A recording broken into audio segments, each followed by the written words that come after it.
Bonjour chers téléspectateurs, ravi de vous retrouver sur la télé leader du Sen TV. Ñu fas yéene rek tàmbale ci altine bi suñu magazine d'information matinale ak suñu météo du jour. Je rappelle qu'on est le lundi 18 mai 2020. Alors pour la météo d'aujourd'hui, le soleil, nous remarquons qu'il s'est levé à 6h41 et il se couchera à 19h32 minutes.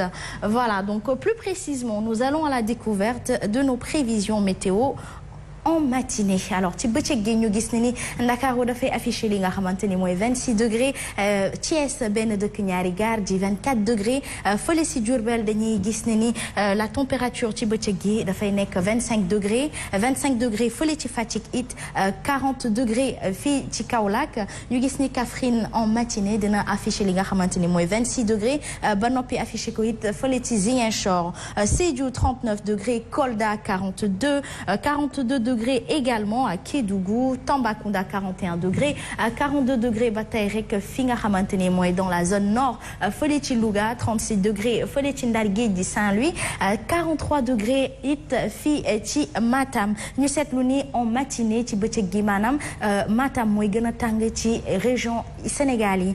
ñu ngi xool nag ba xam ndax guddi gi ñenn ñi dinañ féexle mbaa ñu gën a tàngale. Ndakaaru moom dina gën a féex si guddi gi ak 21 degrés Celsius, 26 degrés fële ci Thiès. ñu gis ne Thiès dafay yokk 2 degrés de plus en soirée, 22 degrés fële ci Ndar Géej, 32 ci Louga. ñu gis ne ni Louga température bi dina wàcc bu baax a baax. Diourbel 34 degrés, 28 degrés Fatick, 28 degrés fii it ci Kaolack, 37 degrés Kaffrine. Donc Kaffrine guddi gi moo nar a gën a tàng tuuti, 35 degrés fii ci Matam. ñu gis ne ni Matam température bi dina wàcc bu baax a baax, 35 degrés ba noppi it fii ci Kédougou, 34 degrés Tambacounda, 23 degrés Ziguinchor, 24 degrés Sédhiou, 31 degrés fii ci Kolda. Alors bu ñu noppee ci suñu prévision météo température de la journée, ñu daal di dem rek ci suñu marée haute marée basse. ñu tàmbale ko géej gu fees maanaam marée haute. Suñu première marée haute nekkoon na tey ci fajar à 6h35, seconde marée haute bi 18h42 lañ ko fas yéene amal, kon nag ñu bàyyi ci xel bu baax a baax. Alors ñu jublu rek ci marée basse ci géej gu fer.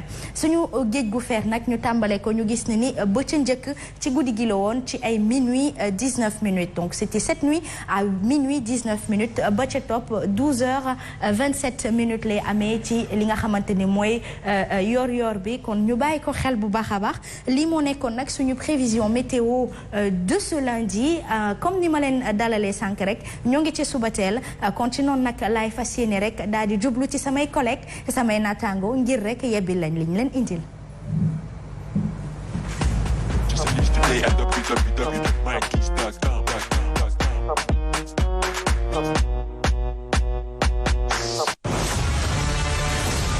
Mes chers compatriotes, l'heure est grave.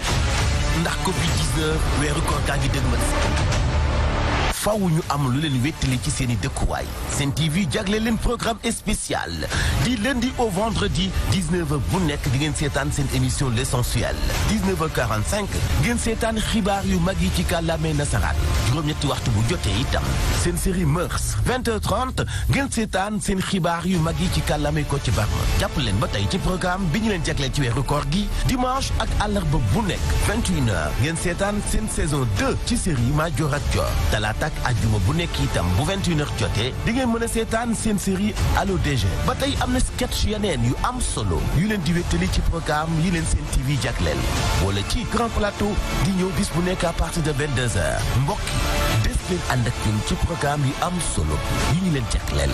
Sen TV dal leen ak jàmm. Restez chez vous. Purchase a list today at www.mykeys.com.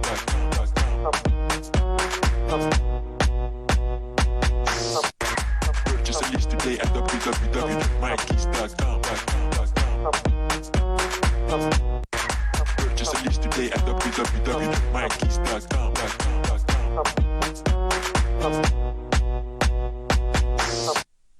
waaw kay dalalaat leen rek beneen yoon ci subateel ñu fas yéene nag nuyoo ginnaaw bi ma nuyoo téléspectateurs yi ma tàmbalee nuyoo bi ci Fassane noo def. bismillahirrahmanirrahim bismillahirrahmanirrahim. alhamdulilah. salaamaaleykum wa rahmatulah taala wa barakaatuhu. macha allah. yal na yàlla wàcc jàmm Sénégal. allahumma yal na yàlla wàcc jàmm Sénégal. yal na yàlla wàcc jàmm Sénégal. OMS ak ña ñu àndal ak ña ànd ak ñoom ak seen i mbir ak seen i plan yëpp. lépp lu si baax. yal na yàlla oyofal ko. yombal ko mu agsi. lépp lu si safaan lu lëndëm lu leerul. lu jëm feneen fu dul fu baax. yal na yàlla nasaxal ko. defal la jàmm defal ko Seydi Makhtar Mahamad Lamine defal ko yaa Seyda Chérif defal ñu ko defal ko Sénégal ñi si daan ñëpp amiin yaa rabbi feebar bi jóge fi si jàmm ak salaam ci àdduna bi yëpp na allahumma amiin yaa rabbi merci beaucoup wante sunu yaay Kiné Sy bu Serigne Cheikh Al Maktoum daf ñuy mu leen di nuyu yéen ñëpp ñu ngi koy fay yaay moom ak yeneen kilifa mu ne ñu ngi leen di fay bu ñu rëbb feebar bi bu ñu ko rëbb feebar kenn du ko rëbb nañu wax yàlla na yàlla bàyyi fi lu lépp lu mu indi ci lu baax. lépp luy safaan sore. justement barke alxuraan. allahumma amiin yaa rabbi Nana Aïdara noo def. nuyu naa la Asma ma di la fay. di nuyu Biggi Paasan maa ngi lay nuyu di la ziar di nuyu aussi téléspectateurs yu ñu seetaan di leen wax ak ni j'espère que seen week-end neexoon na lool. voilà donc xam naa ni ñoom it naka sa week-end yow. waaw ça va ça c'est très bien. tu t'es bien reposé. Pas vraiment parce que da ngay seetaan grand plateau ba 5 heures du matin yeewaat war a ñëwaat donc voilà. justement mais alors Makhtar Sidi Makhtar. Dubaï nga jógee. Dubaï laa jógee actuellement. tu fais partie de ceux qui viennent de rentrer d'être rapatriés des 154. Oui, je viens d'être rapatrié depuis hier bu ma seetaanee grand plateau ba pare maa ngi nuyu téléspectateurs yi nga xam ni à tout moment dañuy toog di xaar li nga xam ne moo di Subatel. aujourd'hui dans Buzz dañuy indi li nga xam ne mooy actualité rek. Tout le temps parce qu'on parle d'une seule et unique émission dans tout le Sénégal donc dinañ ci jéem a xuus ci kanam ak Asma. Ouais, justement. Ouais. Tu es très belle aujourd'hui. Merci, mais tu es tout beau toi aussi. Mais donc merci pour les autres jours aussi. Hein. On attaque. alors buñ ginnaaw bi ñu leen nuyoo ba pare rek ñu jàmm sant dañ koy tàmbale rek ak suñu actualité comme d'habitude croustillant sera aujourd'hui Papa Sansek. At www.mykeys.com.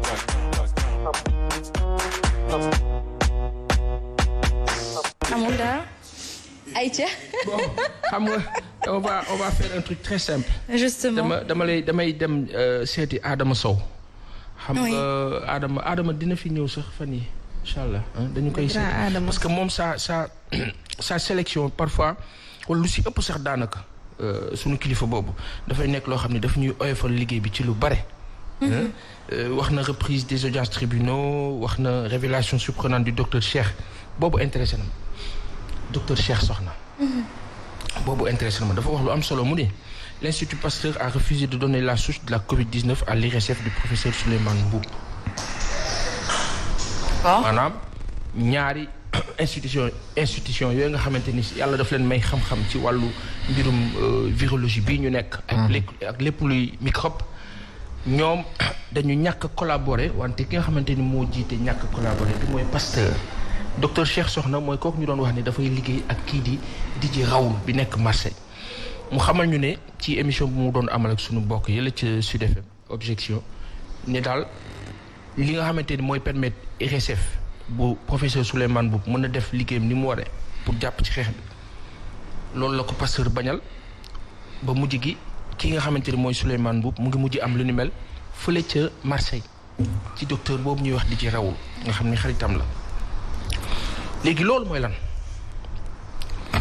loolu mooy biir Sénégal ñi nga xamante ni ñoo war a bokk doon benn ci benn liggéey mënuñu bokk. Institut Pasteur on se rappelle c'est dirigé par un Sénégalais monsieur Sall mais Institut Pasteur pour ko xam ni c'est presque une entité franco-française loolu dafa am fenn fu mu yóbbu ci wàllu xalaat mooy ñun dafa mel ni sunu mode de fonctionnement wala sunu existence. daal dafa lalu foo xamante ni dafa am kenn ku koy décider. la France. muy la France tey jii nii comment comprendre un Sénégalais. nekk biir Sénégal amee loo xamante ni mën nañu dimbali ci wàllu liggéeyam muy professeur Souleymane Mboup depuis le début nag njortoon nañ lu ni mel doon nañ fi toog sax di wax lu tax duñu ko woo lu tax qu'est-ce qui se passe aujourd'hui docteur Cheikh Sokhna daf ñu wax loo xamante ni ci nopp dafa diis mooy kat Pasteur bii ngeen jàpp ni mu ngi liggéeyal Sénégal ñun ñëpp ñu jàpp lu ni mel lànk na collaborer ak IRSF. waaw ñoom wax nañ li tax. moom li mu ko expliqué mooy daal en tout cas li koy permettre mu liggéey bañ nañ ko jox ba mu jógee France la ko wuti ji fële ca Marseille ci Didier Raoult nga xam ni moom professeur Souleymane Mboup xaritu Didier Raoult la dégg nga wax bi. loolu ça veut juste dire que malheureusement encore une fois de plus heure bu ñu demee ba am yaakaar ci sunu organisation gouvernementale fii Sénégal Chérif fan yi ci ginnaaw yëpp dañuy toog di wax sunu xalaat jëmale ko ci ñun ñëpp dañu war a taxaw ci wetu sunu président ñu jàppale ko. du dëgg mais da ngay dem ba ci biir da ngay am kersa kilifa yi bu ñu nañu baal nañu comprendre noonu la réalité mooy que on a trop mal géré cette histoire de Covid-19 mu wone je dirais pas sans humblement wala immodestement carence mais mu wone benn presque une volonté soit de ne pas bien faire les choses comme il se doit mais plutôt de sembler faire selon des intérêts d'eux. Wala pour qui on ne sait pas. Aujourd'hui lépp lu OMS di teg mu ngi ko lëkkaloo ak les occidentaux lëkkaloo ko ak France lëkkaloo ko ak dirigeants yi ànd ak ñoom ñu dem ba teer ci ñu ne ñu kat sunu président de la République d'accord na wala souhaité na un vaccin gratuit pour l'Afrique. lan mooy vaccin gratuit pour l'Afrique yow sa biir dëkk institut bi nga xamante ni mooy liggéey ci feebar bi nanguwul ouverture et grandeur d'esprit pour collaborer ak un éminent professeur du nom de Souleymane Mboup pour que li nga xamante ni moo ko tax a jóg mu di xeex boobu bu dee dëgg la mu mën a egg ci niveau bi souhaité bi mooy régler endiguer pandémie bi kon am na ku dëgguwul te loolu lañ fi yàgg a wax c'est-à-dire tant que organisation étatique bi ci kaw ba ci suuf dëgguwul ci li muy woote toujours nii te nag li ci garaaw mooy yàlla toujours day weer mbir mi da koy teg ci ñëpp gis ñëpp teg ci seen bët aujourd'hui comment soutenir un régime qui fonctionne ainsi est-ce que c'est leur faute je ne pense pas que Institut Pasteur am un super pouvoir à un certain niveau ba mën a lànk dirigé par un Sénégalais de collaborer avec un autre Sénégalais après tey wala suba wala ginnaaw suba certainement y aura des répliques ñu ne ñu demeewul noonu mais je ne pense pas que un professeur une éminence comme docteur Cheikh Sokhna war a mën a toog di wax sénégalais yi lu ni mel ak ni mu graawee ñaar ñoo xamante ni dañoo am xam-xam ñu ne duñu collaborer ci mbir mi kan pour quelle raison beneen bi mooy que mbiru vaccin bi xasma mbiru vaccin bi wax nañ ko fi coow ba ñu ne non ministre de la santé def fi déclaration xamal ñu ne non loolu moom newuñ ci et cetera ñu yeewaat suñu président de la République Macky Sall. bind ci compte Twitter am. compte Twitter am. mais pourquoi moom muy gën a utiliser Twitter bi. question bu jaaxal ñëpp la ñëppay laaj lu tax président bi tweet ba peut-être moo gën a yomb. amul temps on est arrivé à un instant boo xam ni ci monde virtuel lañ nekk. tout se passe sur le net donc raison pour laquelle peut-être que muy utiliser Twitter am. mais aujourd'hui gis nañ aussi ki nga xamante ni mooy Macron son homologue on va dire wàcc na ci ñi nga xamante ne ñooy fajkat yi déglu seen ay critiques il a pu écouter li nga xamante ne mooy seen ay cris de cœur de façon très directe est-ce que c'est pas dû au fait que aussi président du wàcc ci ñi nga xamante ni ñoom ñooy concerné pour mën a xeex fii mooy les médecins li nga xamante ne mooy Covid-19 est-ce que c'est pas dû à ça tous ces malentendus. Ta question est intéressante mais Ben c'est vrai que on a cette impression que le président semble très éloigné même s'il est au fait de tout ce qui se passe parce que informé à gauche à droite mais peut-être que sa présence accrue nii lañ dul sentir impression la ça peut être faux peut-être que il y est plus que ñun ñu mën a imaginer mais que selon info yi ñu jot duñ ko sentir mais xasma que aujourd'hui et man j'ai horreur de devoir avoir cette impression de me référer wala que nous devons nous référer à une réaction franco-française venant de Macron Emmanuel vis-à-vis de notre chef d'État daf may rusloo moi j'ai envie de dire non le président Macky Sall prend ses décisions stricto personnelles lui-même il les prend mooy xalaat mooy concevoir mooy def. lu ma la bëgg laajte mooy yow ban jàngat nga ci am exactement le fait moom déjà di nga boo xoolee couvre-feu bi déconfinement semi confinement bi may bëgg a wax nii ba muy déconfiner nit ñi dafa tombé woon benn ministère bi nga xam ne mooy yor intérieur taxawoon ni tëj nañu lii tëj nañu marché yi mu xëy ne ubbi naa tey ministre bi yor santé taxaw ne carrément vaccin yi du ñëw Dakar moom mu xëy ñëw ne vaccin yi day ñëw finalement moom ñàkk déggoole seen biir wala. il contredit beaucoup ces dirigeants dans les benn place ba pare justement après crédibilité bi nga xam ne sax ministre yi moom la ñu waroon ak yenn kilifa yi dootuñu ko amati finalement dafa mel ni décision bi moom mooy ministre santé bi moom mooy lépp daal décision bi ci moom la. léegi ñi nga xam ne ñoom la ko dénk finalement ñoom. du ñu am valeur quoi amatuñu valeur. ça gêne un peu peut-être relativiser un peu que le vaccin dont on parlait. ak vaccin bii bokkul. c'est-à-dire vaccin bi ñu doon wax mooy vaccin bii nga xamante ni dañ ne woon kat dafa jëm ci Covid 19 bi. mais attends pour tester ko. maintenant relativisation bi mooy que c'est une façon de donner l'opportunité de défense à l'autre partie mooy que tey par exemple li nga xamante ni mooy président de la République vaccin bi muy wax mooy vaccin boo xamante ni dañ cee war a liggéey fi mu nekk nii pour génne ko jox ko population yi maanaam bu bees boo xam ne daal ñu ngi ciy liggéey pour mel ni bokkul ak bële. li ci gênant mooy que vaccin la te bële dañ doon wax par rapport ak Covid 19 ñee doon wax ay test léegi xam nga mos naa fa wax ma ne mi man.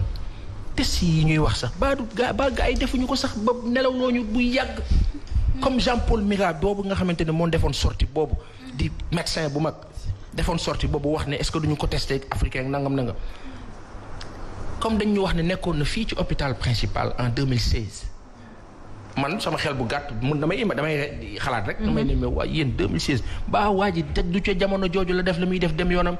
qui sait aujourd'hui les grands médecins africains yaa ngi commencé di révolter wu de grands médecins congolais malgaches ak ñeneen ñu ngi commencé di wax ne que bari na lu OMS di wax am na ci loo xamante ni du dëgg bari na ay consignes yu ñuy joxe yoo xamante ni du dëgg moo xam ci médicament moo xam ci leneen ak leneen aujourd'hui sunu nguur yi tout au début du Covid qu'est-ce qu'on nous a dit information bu ngeen di joxe na jóge ci ministère de la santé loolu la ñu wax ñëpp daal ne kon ku ciy wax demal ci ministère de la santé lu mu la wax nga xam ne loolu la. sauf que quoi? Du début à maintenant. fi ñu teer mooy finalement la crédibilité du ministère de la santé dafa. dañ ko banaliser. voilà dafa nasax parce que dafa bëri lu ñuy wax gars yi am ci doute jékki-jékki dem ba ci biir am keneen ku génne demee noonu quand on nous annonce le docteur Cheikh Sokhna. nous dit que il dit carrément qu'il y a 4 virus. 4 sortes de virus. D'accord.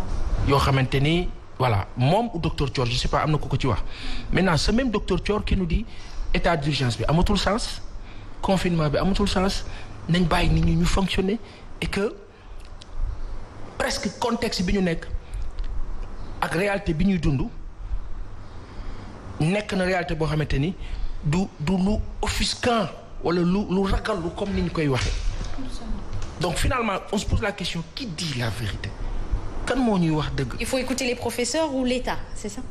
Moi je préfère écouter les professionnels scientifiques plus que l'État. L'État gère peut-être yeneen aspect mais aujourd'hui fi ñu toll nii bu ñu demee ba si jamono bi li kii doon wax sànq président bi dem ba ci biir génn ci tiitaange bi mu nekkoon ba muy confiné à 25 26 27. 27 cas. Le 2 mars ñu woote réunion bu mag ca palais ba wax ñu suñu premier cas ak tension bi ñu nekkoon.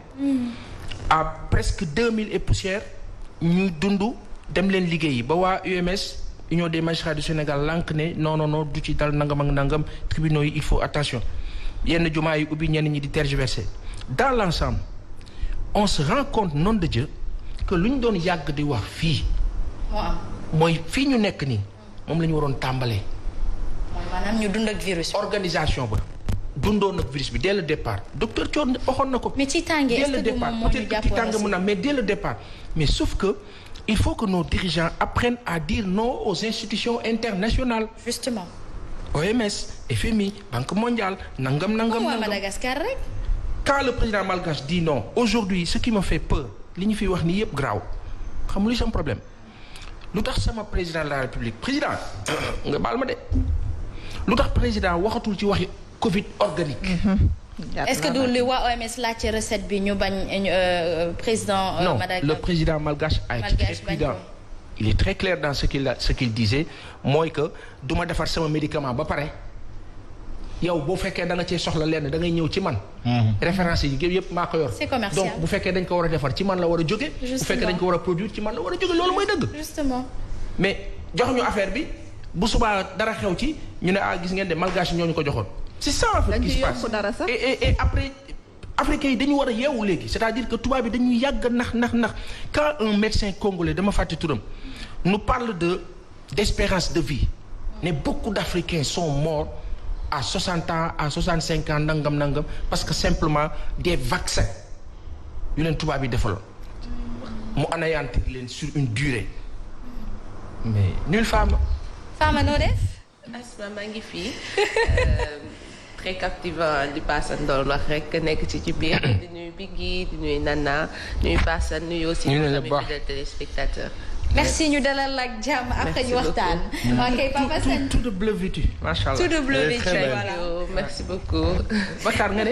elle est très belle. toi aussi tu es très beau c'est une pulaar. li nga sol ni nice na. ñu continuer débat. waaw loolu am na solo.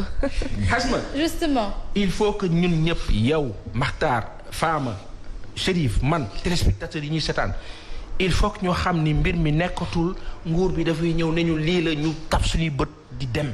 Après aussi il y a cette polémique qui se pose autour des décès. dañuy gis ne ni sénégalais yi dañoo dem ba mën a bàyyeeku sax damay naan sax dañuy xaw am ñàkk gëm wala ñàkk kóolute. ci information ñu leen di jox parce que nee nañu Sénégal mënul chaque jour di am yenn morts yi et puis qu'on remarque que c'est des personnes âgées yoo xamante ni mën na nekk mort naturelle parce que gis nañ fi récemment ñu def test ci kenn koo xamante ni dafa génn àddina. 2 jours après li ñu wax ni donc moom Covid-19 la amoon ba génn àdduna contre loolu ko rey lan nga mën a wax ci loolu. J'étais en train de regarder un peu ce que le docteur Thior dit parce que dafa def moom xam nga quand c'est scientifique tu peux pas te limiter à lu nga noter tu es obligé de lire parce que c'est pointu c'est lii la wala du lii.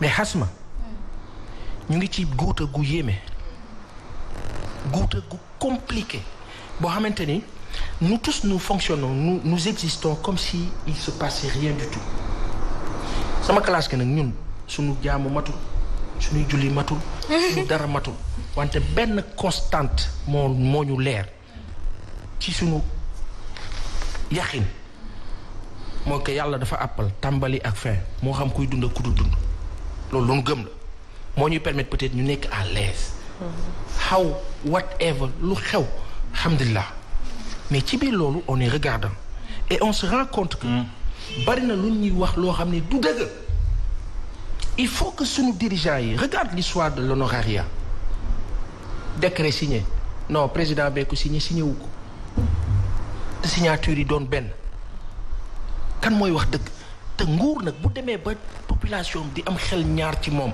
naan dëgg la du dëgg musiba am na musiba maa ba kumba parce que kii assurer suñu sécurité su fekkee dëgg bi mu ñuy wax du dëgg wala bari na lu mu ñuy wax te du am wala bari na lu mu ñuy wax te loolu muy wax ndekete du loolu fi ñu jëm du baax te période bi ñu toll nii mbiru Covid-19 coronavirus dafa indi benn genre révolution boo xamante ni dafa ubbi sénégalais yi africains yi ñëpp benn genre fippu boo xam ni kenn mënu ci dara day metti rek wante fipp bi faw maam fipp bu intelligent. kii dafa laajte lu am solo dafa wax ne actuellement dañuy gis ñoo xam ne dañuy décédé ba pare ñu testé leen ne leen ñoom dañoo positif am na ñoo xam ne amaana sax ñu ci bëri dañuy wax ne est-ce que corona bi moo leen rey parce que dañuy bàyyi ba ñu kii léegi moom ci loolu la doon wax ne amul magu yi est-ce que defuñu mais justement looloo jaaxal ñëpp dama ci doon agsi mais je n'ose pas imaginer un seul instant que gars yi am na lu ñuy def foofu peut-être lu maanaam de façon malhonnête ñëw ne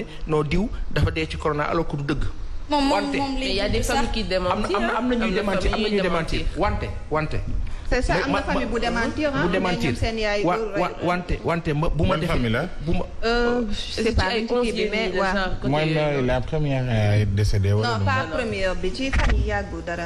mais dans l'ensemble est-ce que du stigmatisation bi moo tax ñoom ñu reculer ne ñoom seen kii deewul parce que dañ demoon ba ñu leen di stigmatiser ci koñ bi di leen daw parce que man je connais un collègue journaliste benn ñoo defandoo woon journalisme école moom def ni koñam bi mu dëkk il s'appelle Mohamedou dama ko bëggoon jël sax en témoignage dafa demoon def am corona mu tane ba mu tanee mu ñibbi këram mais depuis lors dafa bëgg sax déménager parce qu'il a des problèmes avec ses amis ak ñi nga xam ni ñoom la dëkkal tellement que dañ ko stigmatiser ba bu mujj gi bu génnee dañ ko am surnom tuddee ko xawma lan corona ba mu dem si site internet yëpp defal ko ay portrait di ko nit ñi di ko encourager mais encouragement yi yëpp day renvoyer à ce que nit yi mën a delloo si seen xel parce que ci genre yi nii ci la ñuy demee ci télé yi ne dara dalu leen di démentir wala di fenn wala di def naka sudul noonu alors que c'est juste que feebar bi dal na leen. mais parce que simplement wax nañ ko fi waxaat ko fi il y a eu une bourde de communication depuis le début. Et c'est sunu kilifa yi ngeen baal ñu mais je suis désolé ci ministère de la santé la façon dont on a abordé la chose. Au départ dañu ñëw rek ne xam nga fekk nit ku toog rek nga ne ko réel jógal. bëxërñet. naka. bëxërñet. waa ji ne bëri nga dem xool ñëwaat ubbi bunt bi kii ne non dama dégg benn bruit du dara rey nga ko. boo ñëwaatee ne ko jógal du jóg te fekk boobooy musiba bi. Qu'est-ce qui nous dit que on n'est pas dans la grande et grosse merde nañ ñu baal ci terme bi on ne sait pas ñaan yàlla rek mu suturaal ñu ba ñu génn ci jàmm ak salaam après ñu tàccu kilifa yi. mais bu leen di tàccu dinañ leen ne am na fu bëri fu ngeen juum match bi gagné ngeen ko mais ni ngeen ko footballé dara baaxut. lii na Pape Assane bii la ñu namoon vous êtes d'accord avec moi voilà moo tax it sotoon nañ la sama question leer na nga ci Pape. yàlla na yàlla dimbali. merci beaucoup Pape Assane Seck. merci en tout cas. fu mu nekkoon fan yii. Pape Assane. te nag ñu ngi ñuy wax xiifa ngi ñëw. xiifa ngi ñëw il y a près de 500 et poussières familles 500 000 et poussières familles sénégalaises yu mën nar a dee ak xiifa ngi ñëw de moo tax président bi président Macky Sall yàlla na yàlla suturaal. ay waay yàlla na ko yàlla suturaal ba parce que xam nga yàlla mooy roof baax. mooy injecté xalaat yi rëy. xol yi yaatu yëpp ubbeeku yàlla na yàlla yokkal kaka. parce que période bi ñu toll nii. Il faut du génie. man moom personnellement dama ko yërëm. il faut du génie moment bi du moment ngët du moment ñàngal du moment dara moment xalaat la. justement moment ingéniosité. c'est un ingénieur ak xol bu yaatu. dina ci xalaat. Voilà. En tout cas merci beaucoup encore une fois Pape Assane Seck ce fut très croustillant pour ce début de semaine. J'espère que vous passez un agréable moment sinon on fait place à la société on retrouve tout de suite Nana Aidara.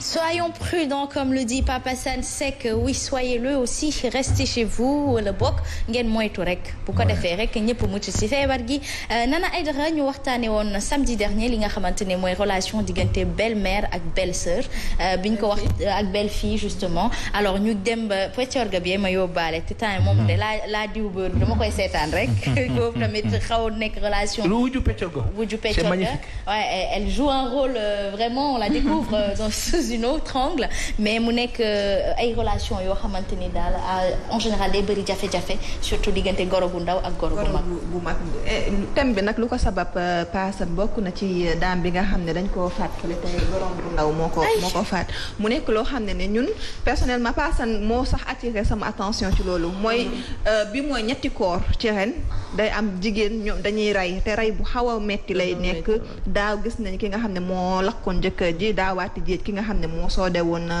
wujjam ba mu décédé ren ji kii gorom la rey donc mu nekk affaire boo xam ne dafa xaw a kéemaane lool waa Pikini production la def nañ ci benn reportage bu xaw a large tuuti mun nañ ko seetaan dellu ci wàcc plateau bi. maa ngi tudd Khady Ndiaye Tall. Maman Khady jëye am fii ci Kounoune benn ndaw boo xamante ne dafa faat kile nga xamante ne mooy gorom ci anam boo nga xamante ne ñaaw na lool ma bëggoon a xam ndax yow xamante nga ak famille bi. waaw xamante na ma ak famille bi de ndax kiñ faat Touba laa xamante woon ak moom Touba la doon sëy bi jëkkëram jooju gaañoo la ñibbisi fii doomam am kër tabaxal ko indi ko mu ko tabaxalee indi ko mu dem takk benn sëtam ci li ma nettali sëtam boobu moom maamam ñoo bokk ndey ak baay ay séeréer lañ mi ngi tudd Khady Diouf bi ma jógee Touba ñëw tuxu si fii fekk ko fi it moo ma dalal baax lool ci man nag bëgg ma ndax jëkkëram moo doonoon sama càmmiñ man Ablaye Fall laa tudd. papa Ablaye ay. sànq laa jógee gendarmerie bu sàngal kam. même li maire bi wax moom laa wax sàngal kam. parce que man démb damaa xëy ay 9h20 sama kër laa génne dem Escanaare Kéet ba 11h quelque mu ñëw fii kër gëla ci àngal laa doon seet ñëw mooy seet toog ci maire bi di ko wettali ñu waxtaan waaye ineer yooyu moom mu génn ci kër gi romb ñu ak benn saak ak benn siwo matarde dox nii ak tisetu jiin bu bula ak benn tiset bu am saaru yi seen yére af yooyu am tivi yu weex ma romb ba mu demee ba tool fee ne ma Abdou na nga def mu ne ko Sool na nga def mu ne ma waaw mu ne ko mu ne maire bi ne ko Sool da nga xanaa moom mburu mu wow mu ne aw mu mburu mu wow tey bi mu demee ba jàll mu toog fii ba julli di bëgg a jot tisbaar man jóg dugg sama kër jàpp di waajal àjjuma ginnaaw kenn dama waajal sama biir saal laay jullee toog saal ma toogee sama doom bi ñëw ne ana sama yaay ma ko sa yàlla koy mu ne kii moo koy laaj Ami Collé ma ne ko sa yaay mi ngi ci biir mu génne si wax yaay mu génne yaayam fekk Ami Collé ñu yoxoo ci buntu nuru fel buntu yi génn bu ñu demee fekk booy frappé buntu ba dajji ko fekk maire bi jaaxal biir lii leen ci am. faat gi nag ñun wax dëgg ku ne na ngay wax te yàlla tax xamuñu moo faat xamuñu faatu xam naa ne daal moom doomam ji mu nekkal dem na jëndali ko ordonnance doomi magam bi mu ko jëndalee ordonnance biñ toogee fii ñun fii lañ toog maag sama doom ju góor jee borom kër gee goro bi romb nañu yorub saako yor na ko akub siwo romb ñu nuyunu daal di dem dugg àll bi mu duggee àll bi ñu toog fii dëppaatut ba ñuy bëgg a julli tisbaar ñu jóg di waajal tisbaar maag sama doom ji ma dëkkal ci lañ da woo ma ne ma yaay kaay wuyu ma daal ne lu xew ma dugg seen nit ñi daw di dugg ma dikk ñu ne ma duggal ci biir xool meen bi fa dañ koo sotti ndox mu tàng fekk doom ji wuti woon garab yi dem na ba ñëw fëgg fekk ñu tëj kër gi mu daal ne maçon bii kaay dajjil ma kër gi daa frappé wu man lu tëj kër gi ndax sama yaay bu ma fëggaa day ubbi te bi muy dem yaay ji mi ngi ko bàyyi mu toog ci perong bi ci saal bi tëdd mu ne bunt bi daa frappé wu te bu ma fëggaa sama yaay jóg ubbil ba xaw ma lu tëj bunt bi daal di jóg maçon bi dem daaj ji dindi frappé bi mu dugg ci saal bi fekku fi yaay ji mu ne yaay dugg dem ci kii bi ci néegam bi mu demee la yuuxu woonu bi ñu wooyee bi ñëwee fekk nañ maire bi dee ma da woo chef de quartier bi ñëw ñu ne ma duggal xool ma ne leen man du ma dugg mënumaa xool maire bi nee nañ nag ndox mu tàng lañ ko sotti ak jël loi boobu dóor ko ci man nag loolu wóoruma xaw ma ku def ndax ñun fekkee wuñ ko. biñ demee ba ci bëccëg may leen ñu ne naa dem Tëngéej may leen demul Tëngéej fii leen romb ay une heure quelque kon demul Tëngéej dafa topp côté daal di ci daw dem parce que ñun dama yaakaar ne man mbali dong lay sànni nag parce que moom lañ def lu mu toj dañuy romb yanu dem sànni ji kon mbali lañ ko mën a baase ñu dem ba ci kaam Ami Collé bi mu defee loolu lañu xam ne du mbalit léegi may leen maire dawul mi ngi diggante daal di cubbu demul Tëngéej gi ñu wax ñu dem bay 3 heures quelque la ko booy yi jàpp xam nga demul Tëngéej. booy yi jàppee dañ ko indiwaat fii. booy yi dañ ko jàpp ñoo jébal ko gendarmerie wëlbati ko dem. kon mbuus bi nga xamante ne moom la gàddu woon bi mu leen di romb ak kii lan la defoon. kenn xamu ko noonu la noonu tënewul la ci ñun balit lañ defoon lay sànni ndax bu daa mas tojtale ci kër gi day bale rek yan ak paanam tuuri ci àll bi noonu la daa def naka jeeg. bi mu njëkkee def premier bi ma fekkee doomu xale bu jigéen doomu maire bi doomu magam bu jigéen bi ne ci kër gi togg na maafe ba mu ñor mu yàq ko ci boo jëpp xale bi dóor ko ba mu sonn mu di xëcc ko wuteeg moom waañ pour soodee ko maafe bi nun noo ko sowee man maa ko dugal sama kër gi ñu wooye sama jabar wooy yaa mu jógee croisement jam ñaa yo xaw ma seen dëkko séeréer ñëw ba xale bi ñëw noonu la xale bi mu ñëwee dafa transféré doom ji yóbbu ko këram léegi dëkk yóbbu na xale bi ci àll bi seen dëkk gannaaw croisement jëm ñaari fa la yóbbu doom ji léegi ba démb mooy camp démb bi noonu la demee. mu mel ni lii mu def maire bi yàgg na def genre affaire yi. yàgg na ko def du tey. lan nga xamoon ci xale bu jigéen boobu nan la doon dundee ak yéen. ni mu doon dundee ñun nag metti na waaw ndax ñun goro bi daa baax xuluwut xeexut bu ko defee dara goro bi day daw dikk fii toog man na ko toogal ba mu dal mu ñël toujours ba goro bi mën a dox su gisaa mu soppeeku wala mu am aal wala dara goro bi fii lay toog di waxtaan ak man ba waa kër gi ñëw waaye kër gi kenn dafay nekkatu benn sët ba dóor na ko ba mu daw beneen sët bi toll nii doon xale mère bi def na ko jëlal bool bi yóbbul ma mu ne ko duma dem te ki jëndi garab gi ñëwut mu ne ko déedéet demal bala ko borom bool bee soxla mère bi jóg na sarax yaayi seex bi ñu koy rey yaayi seex ñu ne sarax na ma léegi ñun nag yëgun ci am na beneen jigéen boo xam ne dafa ñëwoon di seet si mère bi ak doom ju jigéen ji moom mu fekk mu dogale ko ci buntu kër gi frappé buntu kër gi ne ko mère bi day nelaw te sa doom ji dem na fóoti dem na këram fekk doom ji daa dem te ngeen jëndali ko garab léegi mère Fall daal di dëpp dem mère Fall bi mu dëppee dem matut fukki minute ak juróom lañ yuuxu. démb bi jëyee ji amee ndax yow duggoon nga ci biir kër gi ba xool. dugg naa ci kër gi ba xool ko. yan anam nga ko fi. yaramu neen fekk boo yëre. mu nekk lu xaw doy waar ñu koy naqarlu bu baax a baax ça suscite beaucoup de polémiques comme le présente les coulisses du plateau.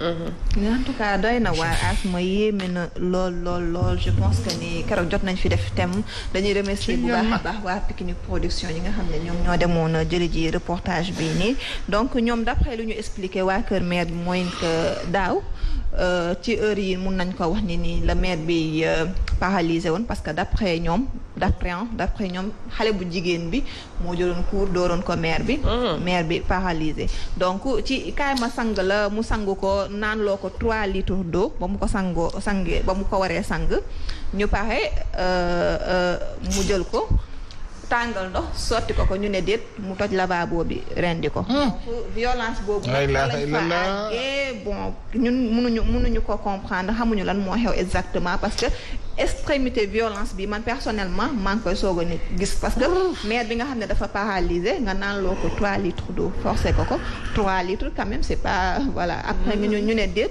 nga jël ndox bu tàng sotti ko ñu ne déet nga rendi dana une question mu nekk lu yéeme baal ma mère bi paralysme dafa kii dafa muuma woon wala nga baal ma une question. bon man nag personnellement xaw ma dañoo ne rek moom dafa toog. maanaam dafa demoon ba mënatul woon dox def dara mi ngi doon mais en fait man li ma jaaxal mooy lan moo tax mu am paralysie ñu continuer bàyyi ko mu dëkk ak xale bi. loolu laa bëgg a wax moo tax ma ne ndax mère bi may laajte ndax mère bi dafa muuma woon. ndax tamit ñu baal ma nag peut-être dama mun taw wax ci wolof na ma ko bëgg a expliquer. mooy koo xam te ne boo amee nga toog ba tey ci chaise say membre yëpp bañ mais xam nga bu dee sa gémmiñ mi ngi dem nit bu lay def lu metti di nga wax ana jëkkër ji mi ngi ci kër geeg ñoom wala nekk fi extérieur léegi loolu moom xam naa jëkkër ji ñu ne mu ngi États-Unis waaw mu neewu fi parce que këram moo pare sax mu jël jabaram ak yaayam ñu dëkk ñoom parce que li nga wax nii yëpp bëri na bëri boo xamante ne normal correct mais li nga wax nana dafa bëri boo seetloo bu dee nga ne dafa naan loo na ko 3 litres ndox mës na ko di ko mës na ko lépp ci instant bi mu ko waxee rey la ok d'accord pour man nag dafa nekkoon ay yoo xamante ne lu mère bi yàgg dund instant bi nga xam ne ci la lii xew instant boobu noonu la lii yëpp léegi nag lan moo war a indi problème boobu ba mu poussé xale bu jigéen bi ba mu def loolu ñun xamuñu exactement lan la ñoom jot nañu expliquer mais peut-être ñun dañ ciy préférer maanu ba am ñaari version yi ki nga xam ne moom mooy ku jigéen ki ak ki nga xam ne mooy ku góor ki mais lu ñuy def rek mooy ñaawlu lii parce que ñaawlu dafa jot ñaari année quand même muy xewtel tout le temps jigéen la qu'est-ce qui s'est réellement passé tant que jugé wuñu ki nga xam ne mooy juge bi jugé wul ñun mënuñu cee ak ki këpp ndox jëkkër ji muy julli yàggul semaine bi y a 2 semaines kay moom toj na fi indi woon nañ ko fi mooy jalousie bi c'est dommage mais ku nekk ak say sirange en fait qu'est-ce qui se passe aujourd'hui Nana Aidara ñu gis ni suñu femme société en général ces dernières années ñoo ngi leen di dégg ci yile ñaawteef man mi sax man la gën a jaaxal mais je pense que ni dañoo dem ba manquer repère parce que ak nu mu mënti demee goro lu mu la mënti def ñun mënuñu fee muñ loo xam ne suñuy maam je pense que muñuñu ko donc manque repère la manque ay valeur manque li nga xam ne mooy xam yoonu sëy parce que ñun xamatuñu sëy dañuy tëb rek dugg ci sëy moo waral tey nga soode sa jëkkër parce que dafay doxaan moo waral nga soode sa jëkkër parce que dañ la ne day takk ñaareel moo waral nga jël sa awra jëkkër dagg déggoon nañ ko fii xaw na yàgg tuuti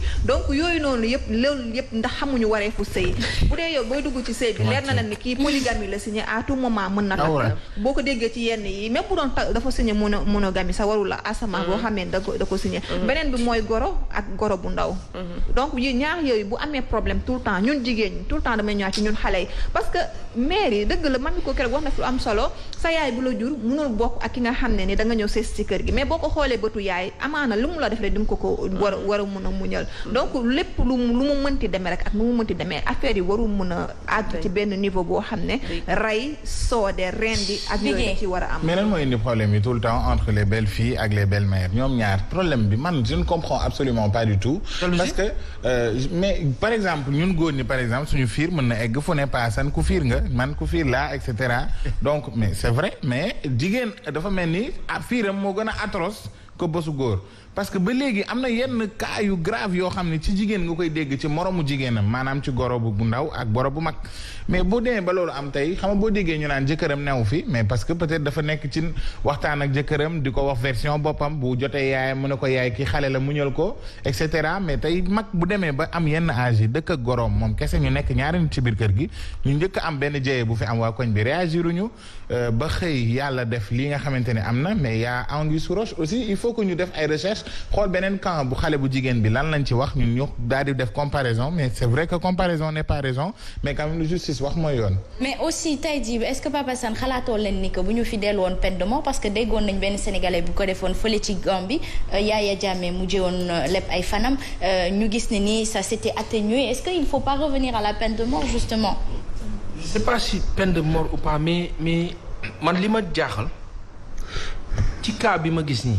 ak photo bi ñu wone ak taxawaayu ndaw si man dama gis ku ñeme laa gis ku ñeme na ma yàlla baal na ma ay bokkam sax baal bu dee ñu ngi seetaan dama gis ku ci jigéen ci taxawaay la femme elle est tendresse mais taxawaay bi ma gis dafa ànd ak ñeme ak sa mais est-ce que du ñëg aussi est-ce que du ñëg frustration peut-être emmagasiner lu bare ba révolté wu je sais pas après man démb sax ñu may wax ne ma ndekete mère bi moo ko takkal doom ji parce que il paraît sëtam le genre on m'a raconté ça. affaire de famille. waaw donc affaire bokk la sëyu mbokk la. ay yàlla. te sëyu mbokk yi bëri lu muy bëri problème tamit Sénégal. mais man je suis dépassé. mais parce que voilà je me dis que. dégg nga Asma li mu wax bi nana dégg nga. gis nga bu doon tey jii ni peut-être Fama sànq yaa ngi doon wax lan la ko mère bi war a def ba mu àgg ci violence bi.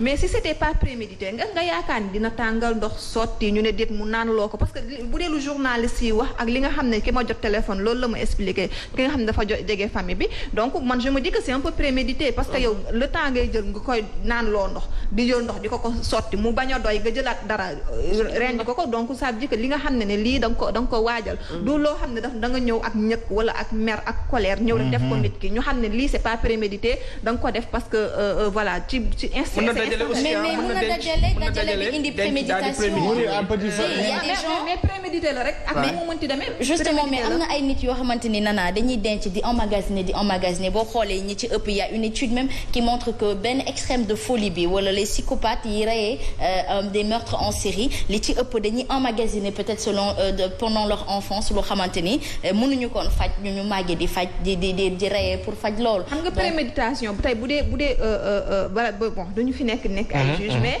bu dee par exemple koo xam dafa war a préméditer dara ça veut dire que da ngay teg ay plan ngay kii nii laa ko fas yéene def nii ak lii ak nii ak lii donc man foofu noonu je pense que romb na ci ay cadre soxor mooy dugg parce que du moment où yow foofu nekkatul dara vengeance la wala peut-être kii dama am envie def ko lu nakari dafa am envie am na ñuy wax affaire de jinne ak rab est-ce que dugg ko wala xam nga gis nga nanaa li ngay wax nii ma jëlale ci exemple nit koo xamante ne dama koo xam mu jege ma jëkkër ji dundaloo na ko yu metti mu metti bu mu bëri ba nga xamante ne gis nga jour bi nga xamante ne boobu la jëkkër ji def mu mujj dafa jël taxi di dem taxaw ci boutique jënd lamset ne bu demee day lamsete jëkkër ji xam nga lu tax dafa yàgg dund lu metti gis nga dafa ñëw këram ne nii anamu ñu ne ko léegi la génn mu ne kii moo am chance xam nga lu mu def jàpp julli génnee seytaane bi ko duggoon justement donc man fi may waxee rek mooy li ngeen wax yëpp am na solo exactement tamit rey moom mooy dernière des choses waaye tamit du c'est pas que keroog xaw ma kan moo fi andi féminisme bëggoon naa jour boobu fekkee ko lool ndax du question ne que féminisme la rek mais nañuy Sénégalais xam nga lu mu xamu ku tooñ ku fayu la xam ngeen ne lii ñëpp ñu ngi naan ku jigéen ki waaye te kenn xamul lan moo ko poussé à ce que mu def noonu te ñetti année yi nga wax yëpp ne lépp jigéen a koy def kenn xamul lan moo leen ci poussé kenn xamul tamit bu yëf yi bu ñu leen jugé suite bi loolu it baax na. ma bàyyee ko Fall Ndiaga ku daaw ki moom xam nañ moom suite bi mooy ki soode woon jëkkëram moom jot na wax expliquer lan moo xew réellement waaw mooy ki taaloon jëkkër ji voilà moom jot na expliquer ki daawaati jëj expliquer na léegi pour léegi nag dañuy xaar balaa Fall Ndiaga léegi ñun dañuy xaar juge bi nga xam ne moom mu ñëw def ci liggéey ci demee rek faama pour terminer excuse-moi xam nga yaa ngi ne expliquer nañu man jotuma si mën na am keneen jotu si donc nañ ko tasaare comme gis nga tey ñu ci ñëpp jotee ba ñëpp ngañ kii nañ ko wax ndax tamit am na ñoom te ñu ngi daaw justement ñu tasaare nit ñi xam est-ce que yaa ngi pas daawaati géej at lu mun ci am exemple cas yi ci mun ci am gis nga nii ñëpp jot nañ si bu mu expliquer est-ce que ñëpp jot nañ si nit ñi xam parce que tam il faut que ñu xam lan mooy pousser nit ak rek une dernière chose gis nga damay faral di ko wax saa su nekk man tey bigi bu ma merlowee wallaay damay tari sama saa pour apaiser sama xol baa ma julli seytaane dafa gaaw a dugg nit donc na jigéen ñi di jàpp di julli te def ko seen xarit parce que kay wax la seytaane mi ngi fi de te lu ci ëpp seytaane koy def nit a ngi rey nit ndax yow boo conscient wee dëgg-dëgg doo rey ak nu rey diisee donc seytaane moo la dugg ba nga xamante ne sa rey ni mu diisee mais yor sa doom sa ñaari doom ndeysaan sa ñaari doom mu lenn ne kii yow boo reyee quand même après waaw et justement pour revenir à say mbokk en général dañuy gis ni cas yi ci ëpp loolu la ñoom dañuy am problème sëyu mbokk gi jigéen ki dafay sonn du nangu tas na ku jigéen ki moom mooy sóoraale tout le temps lii bu ma tasee damay tas mbokk est-ce qu'à un moment donné il ne faudrait pas soit l'éliminer bàyyi nit ki tànnal boppam wala bokk bu fekkee nit ki sonn na ci ñu bañ ko ngaññi bañ teg ci ay ndogam que moom moo tas mbokk gi. waaw c'est vrai que sëyu mbokk nag bu njëkk ba dañ ko doon defar pour defar mbokk bañ ba yokk xeet gi xam nga élargir famille beeg ñoom moo taxoon ñu ko doon defar mais bu ñu demee ba mu nekk source de problème ci sëy yi tamit je pense que war nañ ko xoolaat bu baax a baax tey nag xale yi ñu ngi wax naan sëyu mbokk est-ce que xam nga ne ñu ci bëri mère yi exigé wu ñu yow yaa gisante ak sa cousin ngeen bëggante boo demee ne da ngeen di bëggante seen yaay lu muy def du kontaan si yow wala nga gis sa turandoowu yaay ci biir kër gi sa yaay yar ko mu dem ba màgg nekk jànk rafet lool nga ne kii bi du génn gaal bi nga jël ko amee si dërëm bi du génn gaal dërëm bi du génn gaal waa ndeysaan Fassane Seck ndaan naan waa Fassane bigi lu mu la xamal tam bëgg naa ko bigi ñëpp la xamal ay asma arrête ça la ilaha illallah waa léegi du la mën a offee man dama am lu ma bëgg xam parce que dès lors que nga sëy ak nit ndax sa mbokk la est-ce que tu sais que sëy bi bu tasee mbokk bi day tas pourquoi loolu loolu laa bëgg xam man parce que yow da ngay sëy ak sa cousin seen ñaari yaay yi bokk ndey ak baay seeni doom juddu yàlla bu ñu am drépano wala ñu am beneen feebar boo xamante ni day lié deret yi dañuy jaxasoo de trop muy benn problème deuxième problème bi mooy nga am problème si sa sëy ñu commencé ŋàññi kooku léegi famille boobu nga xamante ni ñoo créé divorce bi ñooñu famille bi lëmb waxuma la deux familles de maanaam multifamille yi am ci biir famille bi yëpp dañuy continuer di am problème ak benn famille bi jàkkaarloo ak ñoom stigmatiser famille boobu ba dootuñu sëyite ak kenn ci famille bi ñu mujjee ber leen beew ñii beew ñii tas ñii lii mais au final il faut que ñu toog revisiter waat li nga xamante ni moo di principe yi am ci biir famille pour mën a sëy parce que tamit bu fekkee ni tam da ngay dem ba nit booy sëy ak nit da ngay xool ci sa yaay xool ci sa pap mbëggeel amatu fa di xool nit di sëy damay sëy ndax Pa Assane bu ma génnee ci mbedd bi day wax non am na ñoo xam ne dañ na naan bañu ma ko ba juróom-ñaari sëy heure bu yàlla tuddee ni ko bii lay doon te xam nga ne bi am na goro yu bëri yoo xam ne sax bu lu tax ñu am sañ-sañu di def yenn yi seen goro yu ndaw yi parce que dañ naan sama mbokk la donc moo tax ñu koy teg bu bëri. dépense bi sama loxo lay jaar waaw sama dépense sama loxo lay jaar. dara kump ma démbam fii la ma fekk démb yaayam fii la ma fekk.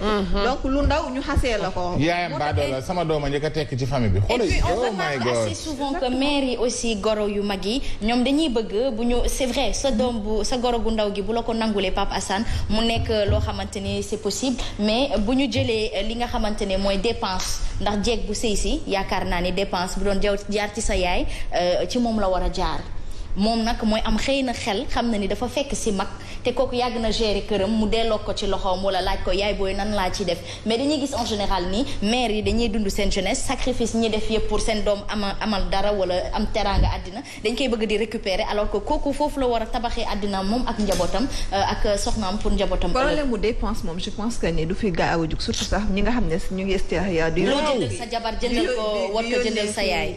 Sénégal ñoom ñu ci bëri dañuy jël dépense yi ne sama yaay la am sama yaay ma gënal lépp sama yaay yor war a yor kër gi di jël dépense bi di ko awale ci mère bi léegi bu dee mère bi ku gàtt xel la moom mooy jënd ration moom mooy xool dépense bi fu muy dugg moom mooy kii mais am na mère yoo xam ne à côté aussi dañ naan carrément man mag laa léegi mënatuma ko dépense bi delloo la ko dem marché bi dafa metti am na mère yoo xam ne da ngay togg ba pare sax ne leen yaay lu ma yàq ñu ne la yàqal lu la neex wala toggal lu la neex dafa am na goro yu sikk mais am nañu aussi goro yoo xam ne dañoo baax compréhensif ay goro yoo xam ne ay belle-mère yu lay uf comme seen doom mais tamit wax dëgg neex yàlla jigéen gu ne guy sëy ñaan nga yàlla xam lan mooy dépense rien que pour ça dem marché galérer rek yow da nga ñaan yàlla xam luy dépense parce que expérience la dalay jàngal àddina te day tax tamit nga jël expérience boobu mën ko transmettre say doom comprendre nga mais boo bu dee yow sa àddina yëpp sa diiru dund yëpp xamoo luy dépense mère bi ci loxoom lay aw mooy ko jënd ay mooy natt diwlin natt ceeb jël 2000 jox la nee la demal marché donc yooyu loolu mooy tuer à petit feu bi ñuy wax nii donc lii dajaloo bu bëri ci gis nga exemple yu bëri ngay si ci goro bu sikk nga koy dajale di ko dajale mën naa andi tey lu jur lii. waaw da ngay def lu baax a baax. doo yëg sa bopp ci sa biir néegu sëy te da nga war a di yëg sa bopp sa biir néegu sëy merci beaucoup Nana. de rien je vous en prie dama leen promettre kon suite bi donc indil naa leen ko bu amaatee yeneen rebondissement tamit dinañ ci ñëw incha allah. merci Aïcha bu ñu jógee ci société vous voyez ça fait polémique notre société en tout cas dinañ ci waxtaan gën a sottante xalaat rek en compagnie de Nana Aidara bu ñu noppee ci loolu rek ma may leen suñu premier clip du jour. bu baax a baax suñu partenaires yi waaye tamit clip du jour bi waa Bois Sacré ak waa Daraji Family li ngeen wooye am na solo nañu delloo xel yi ci yàlla waaye bu ñu fàtte ne nit ku ñu la mooy li gën sax nag su ma ko sañee wax ci li yàlla sàkk kon nag merci à vous ñu dellu si waat ci plateau bi ñu toll si ñaareelum pàcc mi Papa Assane Seck man dama laa namoon moo tax tey may wax sa tur bi rek maa choqué danga kii di mu def maire bi dafa ñaaw waay parce que keroog julli ji nga oui je l'ai vu il a fait un direct sur Facebook. Paasan fii la ma bàyyi di dem ma naan non mais c'est très bien. martyr nga bëgg nekk je sais pas j'ai pas compris le concept. non mais c'est très bien parce que Pape Assane ñun ñëpp dañu toogoon ne Pape Assane yaa ngi kaas julli ji fekkee ba juma man mii sax fekk naa ko ne ko mu ne ma juma tàkk kii tijji na ma ne ko fexeel ba julli juma tey mu ne ma maay julli ma ne ko kon tasaare ko ci àdduna bi ñëpp gis ko parce que gars yi Pape Assane dañuy gis personnes yi nga fa fekk nu ñu toogee ñoom. 13 personnes la. ah 14 personnes ngeen war a nekk mais nit li julli si ëpp na loolu. d'accord parce que mbaa julli ji nga tey fajar. man dama bëgg ngeen topp gis nga ñëpp ñu ubbi leen jàkk benn waxtu bu leen ko faat des fois dafay tax ñu yaakaar julli célibataire laa gis de man julli célibataire musuma dama ko gis nii ci Pa Assane Seck. luy julli célibataire julli célibataire daal man vraiment. Pa Assane léegi yow man en fait dama bëgg.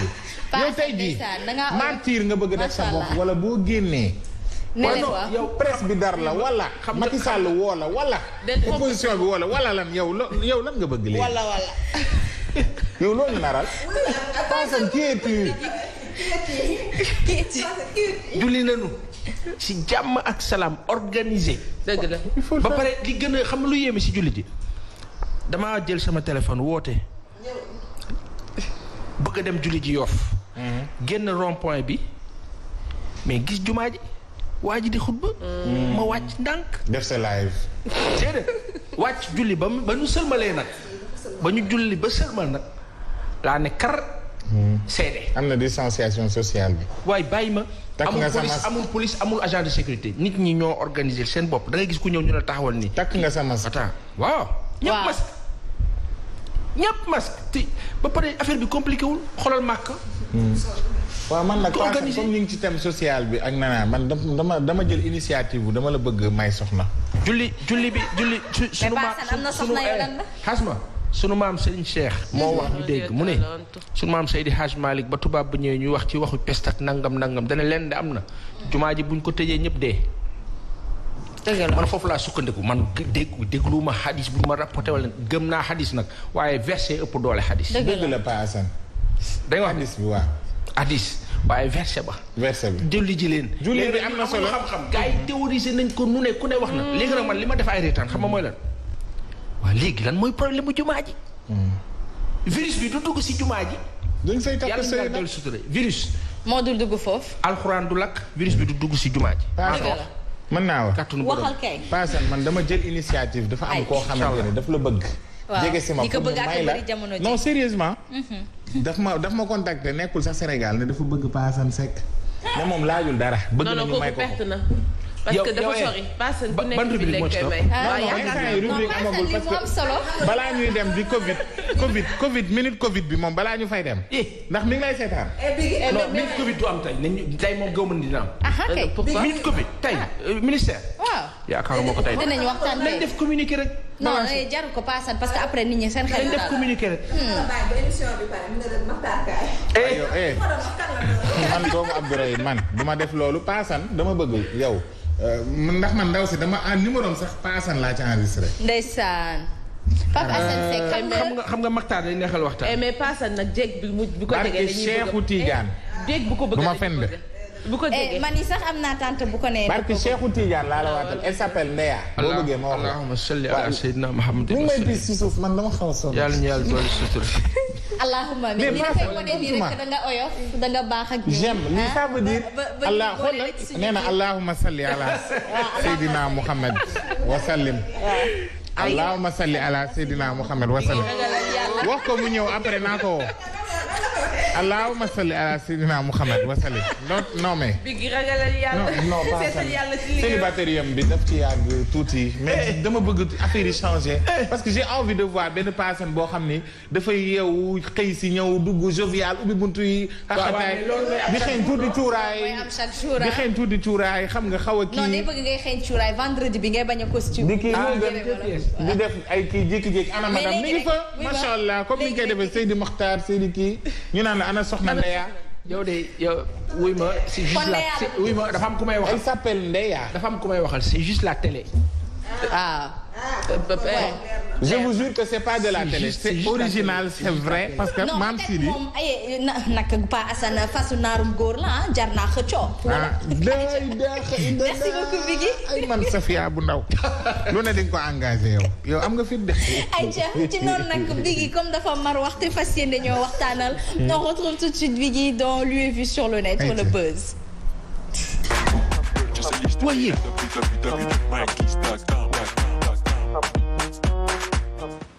Femme mi ngi ci débat bi. numéro bi duma la ko jox Pa Assane jarul nga ma koy laaj. Aïcha Biggi ñu fas yéene waxtaanee grand plateau mi. grand plateau parce que sur la Sen TV on demande à tout le monde de rester à la maison. tous à la maison c'est un hashtag qui est tout le temps utilisé sur les réseaux sociaux ci Facebook en même temps parce que groupe des médias dañoo génne lépp luy moyen nee naa leen suñu plateau bu grand plateau nee nañ digg bi piscine la mais xam nga piscine boo ne géej moom bu feree lu nekk mën na génn rabu dex yeeg lépp dina génn. ba ci nga xamante ni hier ci plateau gis-gis bi nga xamante ni spécial gis-gis ak Safia Diatta ak Ali Mandione ñu xam ni dañ doon waxtaan ci wàllum féminisme coow li nag dafa bëri woon continuer di bëri parce qu'il y a eu plus de presque 1000 personnes yoo xam ne dañ ko partagé ak li nga xamante ni presque 100 000 personnes yu ko doon visionné au total donc démb ñi lu attiré woon attention wu nit ñi lii la regardez. dama ne nan la góor ma ne bëgg a doon ngunu ëlbati ko doon njàppaan. kon yow d'accord nga ne góor bu toog di deful dara këram kilifa la yow d'accord nga ci loolu. maa nga jëm ca bëgg a faj soxla. ak dox yónnent. bëgg a dem wuti lu nu lekk. bëgg a ëlbatiku. ci kan ku góor ki wala ku jigéen ki. man ku góor ki nga dal ci kawam laay wax. non daluma ci kawam dama ne bu toogee deful dara. jigéen bi dem sàmmi nan la góor di mel. ba mën a ñàkk baat ci këram wala mën a ñàkk doon kilifa. bañ a def dara lépp luy rôle bu ko yàlla jox mu wàcc ko mëtatul kilifa. ci biir ñi day chef de famille lañ bëgg a nekk. toog léegi su fekkente ne jigéen dem na ba mujj nee na moom war na mën a nekk chef de famille en tant que jigéen suñuy dem tàggu ko. lu ñuy def yëgal ko parce que day jàpp ne lépp li nga xam ne chef de famille mi ngi ko waroon def peut-être moom moo koy def. mooy woddu. moom mooy def ndax ca leer su mu am. ndax faj yi muy faj soxla ci kër gi. non. waxuñu loolu de waxuñu loolu. ku la dollil xorom yoral la sa baat. waaw kay. dama ne ku la dollil xorom. bu demee liggéey ba ñëw mën nga commencé par exemple bu demee liggéey ba ñëw. dama lay laaj ku la yow. waaw xam nga yow boo leen liggéey ba ñëw mën nañ xoj. dama lay laaj yow koo yokkal dépasse am. waaw. man mi faaw nga yoral ko baatam. déedéet mais bu ma la xoojalee sa tànk tamit su ma liggéeyee ba ñëw. am naa droit ne la ndax mën nga ma maase damay joxe exemple. ni ma la xoojalee sa tànk waaw. ndax rek yow yaa jekku yaay joxe déedéet bu ma sonnee mën nga ma bës.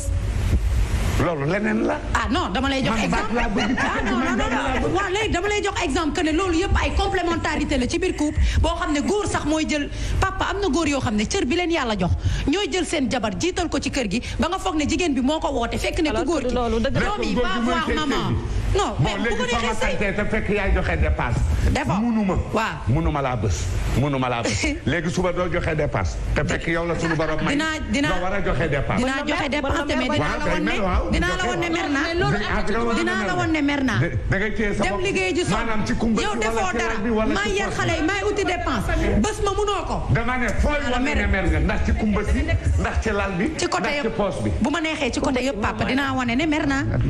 nee na ci côté yëpp.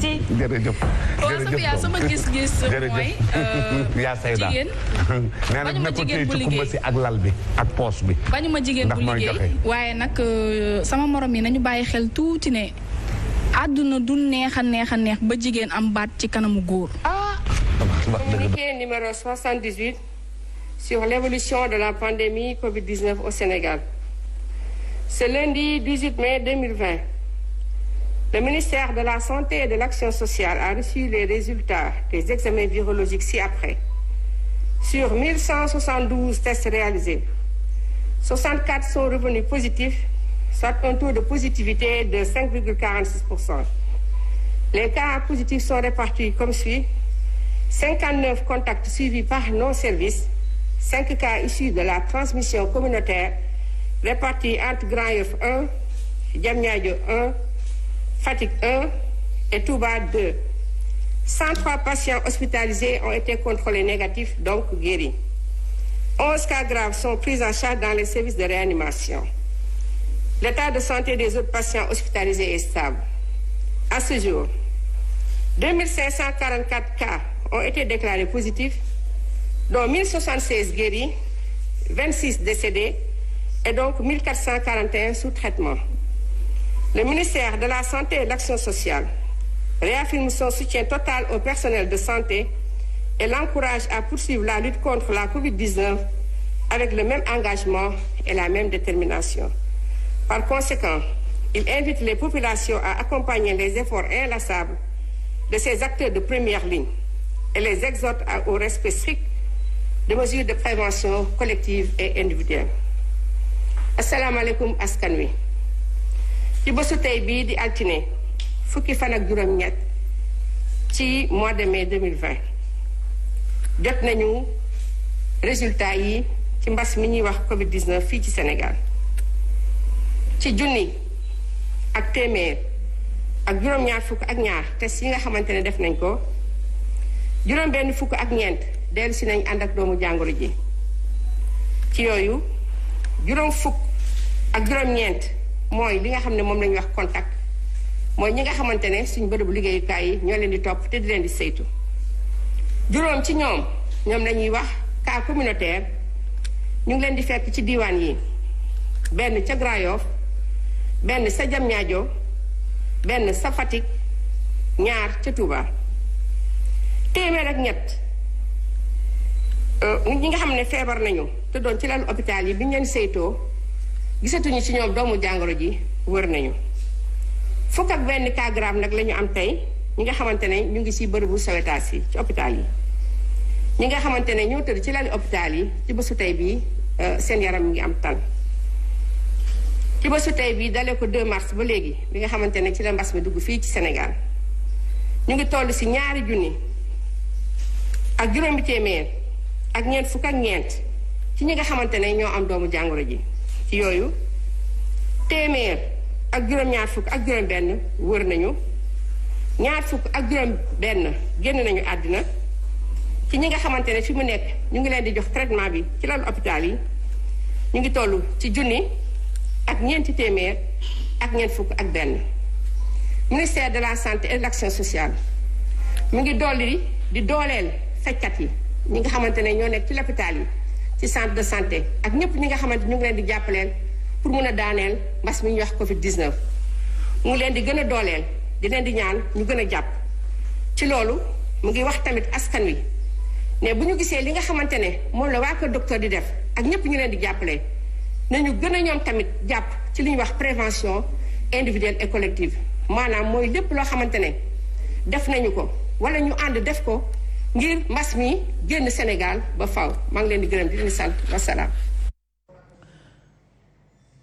mu ngoog à l'instant Marie Khemesse Ngom Ndiaye moom mooy directrice générale de la santé publique moo ñu defal le point du jour tey jii ni mu koy baaxoo di def bés bu yàlla sàkk gannaaw ba ñu leen nuyoo di leen dalal jàmm ci point bi nga xam ne dañu koy def bés bu yàlla sàkk bu 10 heures jotee ñaan sa waa ministère de la santé tey jii mu ñuy xamal ne kon lu toll si junni ak téeméer ak juróom-ñaar fukk ak ñaar ci ay doomu aadama la ñu testé bi ñu leen testé ba noppi juróom-benn fukk yeex ñeent ya dañu dikk am mbasum Covid 19 gi jàngoro ji dafa nekk si ñoom juróom fukk yeex juróom-ñeenti di ay cas contact juróom yi di ay cas communautaire yi ñu ne meeku leen ci gox yu ci mel ni kon Grand Yoff am na benn Diamniadio am na benn Fatick am na benn cas communautaire Touba nag ñëw amaat yeneen ñaar ci ay cas communautaire kon nag fukk ak benn ñu nga xam ne jàngoro jëf leen tëral dañoo gis ne dañoo lot mu di ay cas grave kon nag cas grave yi mi ngi yokku téeméer ak ñett la ñu fecc ba nu wér kon it ñu ñuy fecc ñuy wér ñi ngi yokk ñoom it kon nag ñi nga xam ne jàngoro ñoom la tëral jamono ji bi bu mu duggee Sénégal ak léegi 2 mars ak léegi ñu ngi toll si junni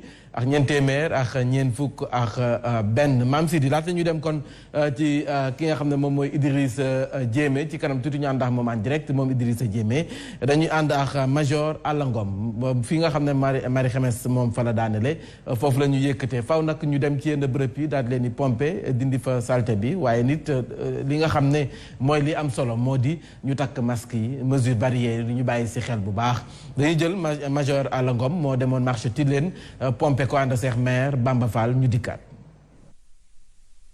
Covid 19 boo xoolee ci àdduna bi yëpp désinfection dafa nekk stratégie boo xam ne réew yëpp dañ ko jël pour xeex doomu jàngoro bi comme amul garab amul vaccin mais produit ñu tuddee mën na ko rey te moom xam nga mi ngi ci marché yi mi ngi ci gaar yi mi ngi ci mbedd yi mi ngi ci mur yi mi ngi ci kër yi donc jóg pompe pour rey ko loolu lu am solo la mesure de prévention donc moo tax ñëw ak ay moyens yu am solo pour xeex ko mais loolu warul rek mënul xeex jàngoro bu jóge fi population bi daf ci am benn wàll bu mu war a jouer mu respecter les gestes barrières yooyu yëpp ay techniques de contrôle de l'infection la maanaam lavage des mains savon port du masque distance sociale bi yooyu yëpp dañ ko respecter mais également ñuy désinfecter seen kër yi boo yoree litre eau de javel bi nga def ko ci ñetti litre ndox yor say gants mélangé mën ngay raxas say fauteuil di raxas say murs.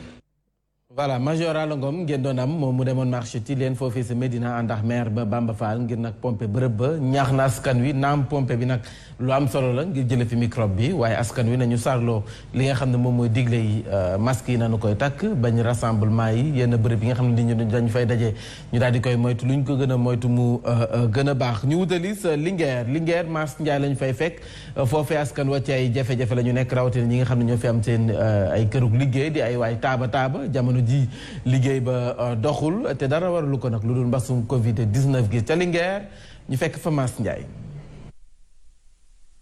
jàngoro ji di mbas di wéy di lëmbee si réewum Sénégal dafa wàññi ab koom-koom ci bérébu liggéeykaay yu bëri nekk si diwaanu Daara Jolof dem ba indil ay jafe-jafe yu tar ñenn si chef d'atelier yi ñuy sàkku ak ndimbal si autorité yi. waaw docteur Aliou Guèye vétérinaire par exemple dimanche bala ngaa wàcc au minimum dimanche lu mu naqadi mën nga wàccaale fi 500 000 mais actuellement tey 10 000 francs moo ne ci kees. bon kii Aliou la ñu gën ko xam ci Pagala lépp arrêté moom lépp taxaw instant bi moom dara doxul. mën naa ne dara nekkatu fi. dara nekkatu fi parce que boo xoolee presque li nga dencoon rek ngay génne di lekk. bon man la Pape Niang Daara Jolof chauffeur transport en commun. bu fekkoon mbas mi dañuy bëre ak moom jaaxaan nañ defuñ carte après dañoo jaaxaan bon borom kër nga gaare ko 2 mois dawul liggéeyul amul fu mu jëm ku ne la méttiwul rek dundul secteur chauffeur. Salah Fall dëkk Daara Jolof munoo dem ci àll bi yóbbu oto di jënd ndax dañ ko aaye te ñi daa indi nag yi ñëwatul par rapport Daara comme dimanche tey ay 34 35 bëf daana dee tey bétuwaar yaakaar naa 4 nag moo fa tëdd avant période bi dimanche man dimanche daanaa jaay ñetti nag ci xaalis daanaa jaay ay 800 ay 750 période bii boo xëyee ba jant so mën nga jaay ay 100 000 ay 75 000 nga jaay nag bi 2 ou bien 3 jours mu jeex. jot na teem nguur ak Sénégal jël ay matukaay ak ay pexe ngir yiir ñenn sa askan wa nekk sa diwaanu Daara Jolof. jaajëfal ko baax moo Mass Ndiaye sa Linguère Daara Jolof askan wi ni ñuy dundee mbasum Covid 19 gi metti na lool rawatina wàccaayu feet yi nga xam ne moom la ñu nekk loolu moo ñu may ñu dikk ci li nga xam ne mooy les zones les plus touchées laata ñuy ànd ak Idriss Diémé ni ngeen ko gisee nii Dakar Ouest moo ngi am fa 386 cas Dakar Sud 359 cas 286 ñu am ko si diwaanu Touba Touba tey amaat na yeneen ñaar ci ay cas communautaire Dakar Centre 283 Dakar Nord 242 bu ñu fàttalikoo ni kon Dakar moom moo nekk épicentre bi fii la jàngoro ji gën a bari Sédhiou 96 lañu fa am Guédiawaye 92 waaye fi nga xam ne mooy Sangalkam 79 Mbao ñu am fa 72 si kanam tuuti ñu ànd ak Idrissa Diémé sa Mbao département bu Pikine Vélingara 65 Goudiri 63 Pikine ñu am fa 62 cas Pout 54 cas la ñu fa am Momar Thiès Rufisque ñu am fa 53 Mbacké 42 Yeumbeul ñu am fa 33 Louga ñu am fa 31 cas Diamniadio ñaar fukki cas ak ñeent ñaar fukki cas la ñu am sa Mbour ñaar fukki cas sa Kër Massar Tambacounda fukk ak juróom-ñett si ay cas la ñu fa ama Ziguinchor 15 fi nga xam ne moom mooy Saint-Louis 6 Popenguine ñu am fa juróom ci ay cas Kaolack tamit juróomi cas la ñu fa am Nioro du Rip ñeenti cas la ñu fa am Diouloulou ñaar Tivaouane ñaar yeneen bërëb yi nga xam ne fu si mel ni kon Oussouye Richard Toll Sakal Diourbel Diakhao Fatick ak fu si nekk benn cas la ñu fa am ñu fekk ji ki nga xam ne moom mooy Idriss Diémé sa département bu Pikine Kër Massar jàpp Mbao ngir nag mu defal ñu le point ni mu koy defee bés bu yàlla sàkk Idriss Diémé nuyu naa la.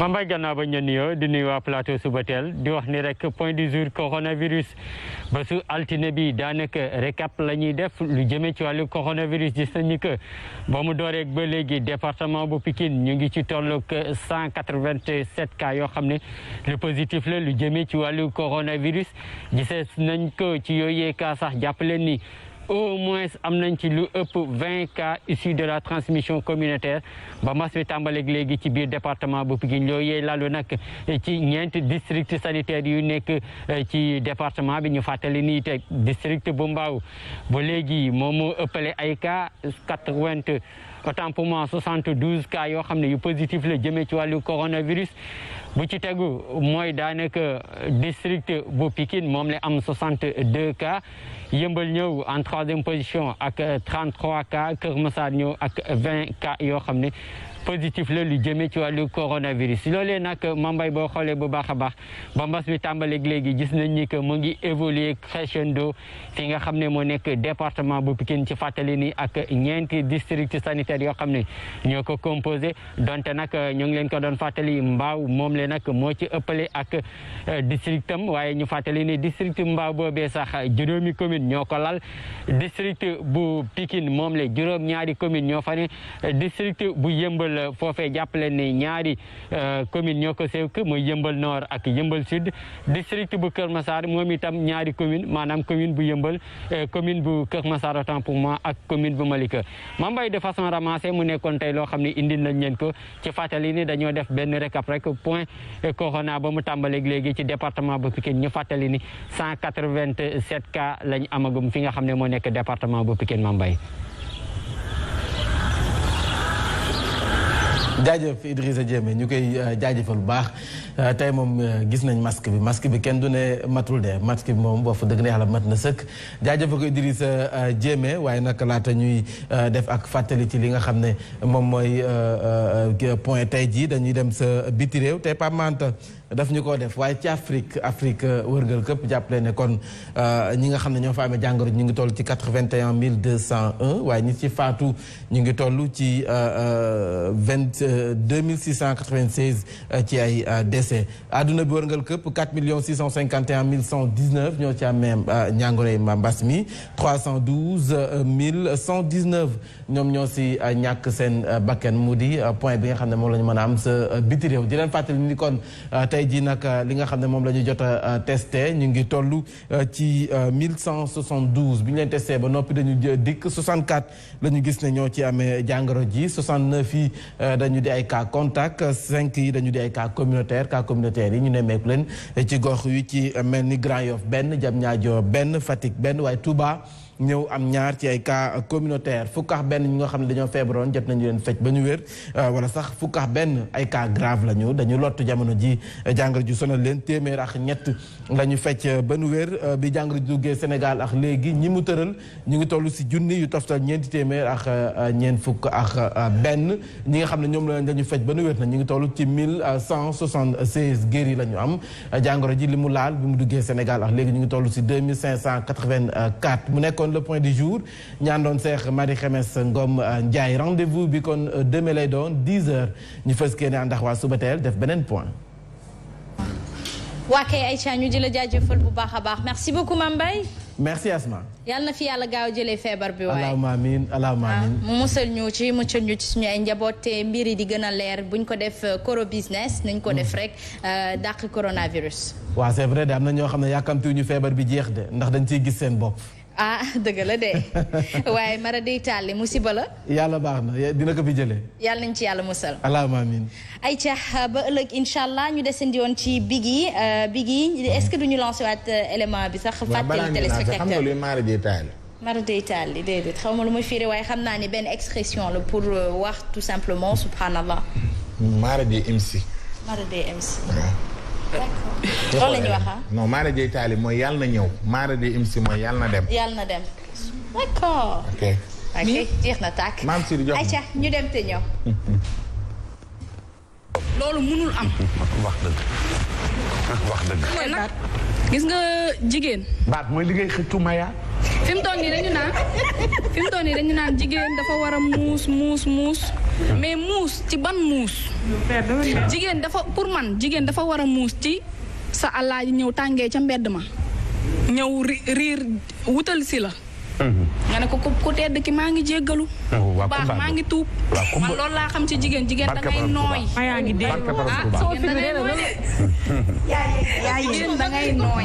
parce que je comprends pas parce que Sénégal en fait dañoo jël ay mbir yoo xam ne c'est des choses yoo xam ne góor ak jigéen. mën nañ ko def. Maya ak yaa Seyda dañoo toog di xaar ku ko seen wax dañ du baax ci yow. ma ne la yaa Seyda da laa guuxal fi mu ne toogal rek jigéen laa comme yow. waaw dëgg la mais góor mën na ko def tamit n'est-ce pas. déglu ma rek jigéen laa comme yow. yaa ngi may dégg bu baax. tey jii ku sañoon foo dem sëyi da nga fa toog da nga fa dee. dëgg la. waaye nag dama ne. jigéen mënul am baat ci kanamu góor. na nga koy jox millions de dollars. mooy sa borom kër. mais mooy sa borom kër. da ngay nooy ci kanamam. jigéen da nga war a sant non déglu ma jigéen da nga war a sant naa. toog naa bul dem def naa loolu mooy dëgg. mais aussi bu fekkee naka da ngay jaay ne da man maa moom kër gi man maa yor oto bi man maa def nii da nga war a yilif sa jëkkër loolu amul benn sens. waaw kay nag ñoo ko gisandoo waaye benn man buubu sushi Safia bi neex na ma trop. xam naa ma wàcc dem jëli ko. waaye Tima donc ñoo ko gisandoo actuellement dafa semer beaucoup de polémiques sur les réseaux sociaux nanaa wax na ko sànq boo demee ci femme chic di nga gis yi nga xamante ne dañ fa nekk ñoom y a beaucoup de féministes Mamiko moom xam naa ne bokkul ci féministes yi nga xamante ne ñi ngi ci réew mi parce que moom aussi bel et bien elle est intellectuelle et tout mais elle est une personne très réfléchie entre guillemets je ne dis pas que les féministes ne sont pas du tout réfléchis mais am na yenn idées yu avancées yoo xamante ne man Maya jaaxal nga ma Maya moo ma yéem Maya talent bi mu am ci wax loo xamante ni lu rëy lay wax lu toll ni man ak moom. Maya daw ci dara. en tout cas. Maya di dem di xuus ba ci biir ba internet yi ñu ci bari seen attention ci Maya la nekk genn wàll gi yëpp ci yaa Seyda mais Betty ñu ci bari da leen a bett parce que boo gisee Betty da nga koy gis mu taamu ci affaire commerciale ñëw ci wane ma moom ak maman Diakhoumpa ñuy waxtaan ñu leen di nuyu au passage mais boo gisee ñu intégré ko ci biir grand plateau dañu indi beneen facette am boo xamante ni peut-être les gens ne savaient pas juste pour dire que ni ñun daal tout le temps on est dans les games de surprise ci affaire animation fii ci télé bi nga xam ne moo di Sen TV mais lu gën a attirer attention lu waral ñu indi ko ci buzz bi parce que dafa def actualité le fait que ñu wax wàllum féminisme ñu ci bari actuellement dañoo jàppee seen bopp féministe ñu ci bari pour ñoom féministe mooy ko mësul am jëkkër ñu ci bari féministe mooy koo xamante ni da ngay sëy ak sa jëkkër naan ko 50-50 la ñuy def man ak yow dañuy séddoo ñu ci bari féministe mooy koo xam ne dafa fekk góor mu toog mu ñëw ne ko dama la bëgg ñu sëy man ak yow les gens n'ont rien compris ku ci nekk nag joxe na sa wàll Safia ak sa team Sophie Zeyda ma koy nuyu bu baax di yaa Seyda macha allah elle est pertinente Sophie Gueye macha allah je te dis que sa rasta yi la xam-xam bi ne bis buñ ko daggee di nga guddee donc ak ñeneen ñi nga xam ne ñi ngi ci plateau bi ñi kulim jum donc mu nekk lu important loo xam ne idée originale bi xam naa ni rek Birahim Gueye maam góor en tout cas démb moom ma dama leen di seetaan di leen seetaan di kontaan xam nga ngay seetaan nit di kontaan di rek sincèrement piscine bi la waaw piscine bi daa mel ni boo ci idée yi day ñëw piscine bi la gisoo mbay ngoone day jékki rek taxaw ci booru piscine bi ma ne ko di nga buy avancé ma message Safia ne ko na pousse requin yaa ngi ci biir de Covid 19 bi mi ngi ci digg bi. mais peut-être démb li gën a marqué nit ñi ak ki jël buzz bi. defe naa Maya la. mooy gel bi dem jékki-jékki dindi musóor bi. su ma jumul moom la donc moom moo xaw a jël buzz bi parce que ñu ci bëri dañ doon contre moom ay idéem ñu ci bëri ne moom lan lay wax ak yooyu noonu ba pare jàkkaarloom ak yaa Seyda nit ñi dañ koy xaar bon ma xam naa dañ koy wax rek ne ko mu gën a adoucir affaire yi moom yaa Seyda xam naa ñoo far sax ci suuf. mais ci plateau bi ñu gën a doxal Sénégal gis nga ni ci ñi ñi yeewoo ñëpp di ci wax nii. polémique tamit waa polémique gi nii xëccoo gi nii. xamoo tey polémique bi sax waxuma la dara mais mu père mu ngoon ni tey par exemple bu ñëwoon man personnellement bu ñëwee ci plateau bi toog réglé. damay choqué dama naan mais qu'est-ce qui se passe émission bi jaxagul parce que père kese moo fa mën a wax loo xam ne non seulement par rapport kese ñoom ñëpp elles sont pertinentes elles sont bien mais père moo lay wax loo xam ne foo jaar di nga ree di nga choqué di nga mer yow moom émotion yëpp ngay aw ak père mu ngoonee dégg waa naan kii laa ko bëgg may sax jabar yow daal lii rek yow li muy wax yëpp dëgg la ah si may ngoon dëgg ancestral lay wax lépp dëgg la c'est que dañu toll dañu gis nag benn instant bu ñu waxee dëgg rek ci yàlla tax ñun waa Sénégal jamono bii ñoo mel ni ñu perte. dañoo réeree loolu mooy dëgg. dañoo on a réeree perdu énormément de choses basées que sur la haute bourgeoisie française c'est quoi Charles de Gaulle. de Gaulle. ñooñu borom tur yooyu. ay dafa am fu ñu bokk la noblesse. loolu ba tey ba sànq dafa am Europe. waaw ci seen doxalin sax. palais de Birmingham bële. Angleterre. Birmingham dañu ko gëm. Danemark noonu. Suède noonu Finlande noonu Thaïlande noonu. maanaam dañu gëm maanaam li ñu doon ñun nag Sénégal ñun ñooy roy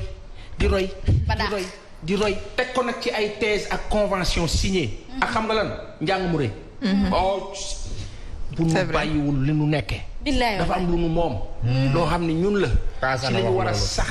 lii xale bu jigéen bi wax nu mu tuddati biti ak ay dëgg maa ngi gis yenn jigéen yi di bañ d'accord ak moom jigéen dafa nooy ba nooyul. mais nous aussi on se doit d'être nooy nous les hommes aussi justement j'adore une femme c'est la tendresse. j'adore imaginez une femme qui est là à te faire face. mais imagine-toi un homme qui est là à te faire face. j'adore aussi cette partie où Biggy dit Papa Sall cette partie où Biggy dit tout simplement. un homme doit être protecteur. oui non d'accord mais j'adore cette partie où on sent le donnant dans ce que Biggy dit c'est-à-dire que féministe moom waxi dof la. te mami ko mi koy amee fii ci biir kër gi maanaam le journal de la femme ñëwoon na ci firndeelu luy féministe ak suñu réalité culturelle suñu réalité socio-culturelle dafa ne féminisme moom nu mu koy xeexee mooy na fexe ba góorgóorlu ba jigéen yi am baat ci wàllum liggéeykaay ak leneen ak leneen ci biti waaye féministe ci suñu culture bu dëggu mooy ki nga xamante ni mën na nekk président de la République ba pare soumise à son époux donc loolu je pense que y a pas photo y a plus de débat mais tout simplement les hommes sachez que quand on sème la tendresse on cultive la douceur commentaire bu intéressant bu ma lire mu ne ay terme féminisme kañ ngeen ko commencé dégg xam nga c'est récent mooy bu homosexualité amee genre ay transgenre ba mu amee ci yooyu noonu ngeen commencé dégg yenn termes yi ça veut dire que ñun moomuñu ko quoi qu'on puisse dire ñun Sénégal moomuñu ko gis nga ay féminisme jigéen nga mën nga bañ a nekk féministe te pourtant da nga am fulla am fayda. ak affaire yi aajuwu ci yooyu noonu. il faut ñu bañ a di confondre affaire yi. féminisme ndax moo ci kiiwul. balaa may dee ñuy dugal Coumba Gawlo naan féministe la. alors que ñoom comprendre ñu. c'est vrai que moom elle joue un rôle de féministe. est-ce que xam nga positive. oui est-ce que entre guillemets. mais féministe Sénégal mooy jigéen bi nga xam ne ñoom pour ñoom. mooy Maya toog jàkkaarloo paasan mu koy rentré ñuy rentré te ba mu dindi musóoram ba sànni ko man bëgg naa ngeen indil ma Maya daf ma neex daal vraiment. les plus grandes intellectuelles au monde.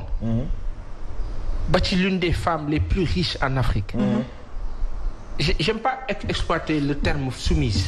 Mais c'est des femmes douces, tendres. Mais il faut qu'on elles ont le pouvoir. Mais Michelle Obama moo njëkk liggéey jëkkëram. mais bi mu jotee mu defar carrière jëkkëram dafa tayle bosam jox mais ñun aussi on se doit d'être doux. justement mais on peut pas être là à être benn chèvre ci biir mbedd bi ba pare ñoo bëgg nekk gaynde ci kër gi quand même. on se doit d'être doux imagine-toi sa doom boo ne ko Pa Assane man ma nekk sa papa.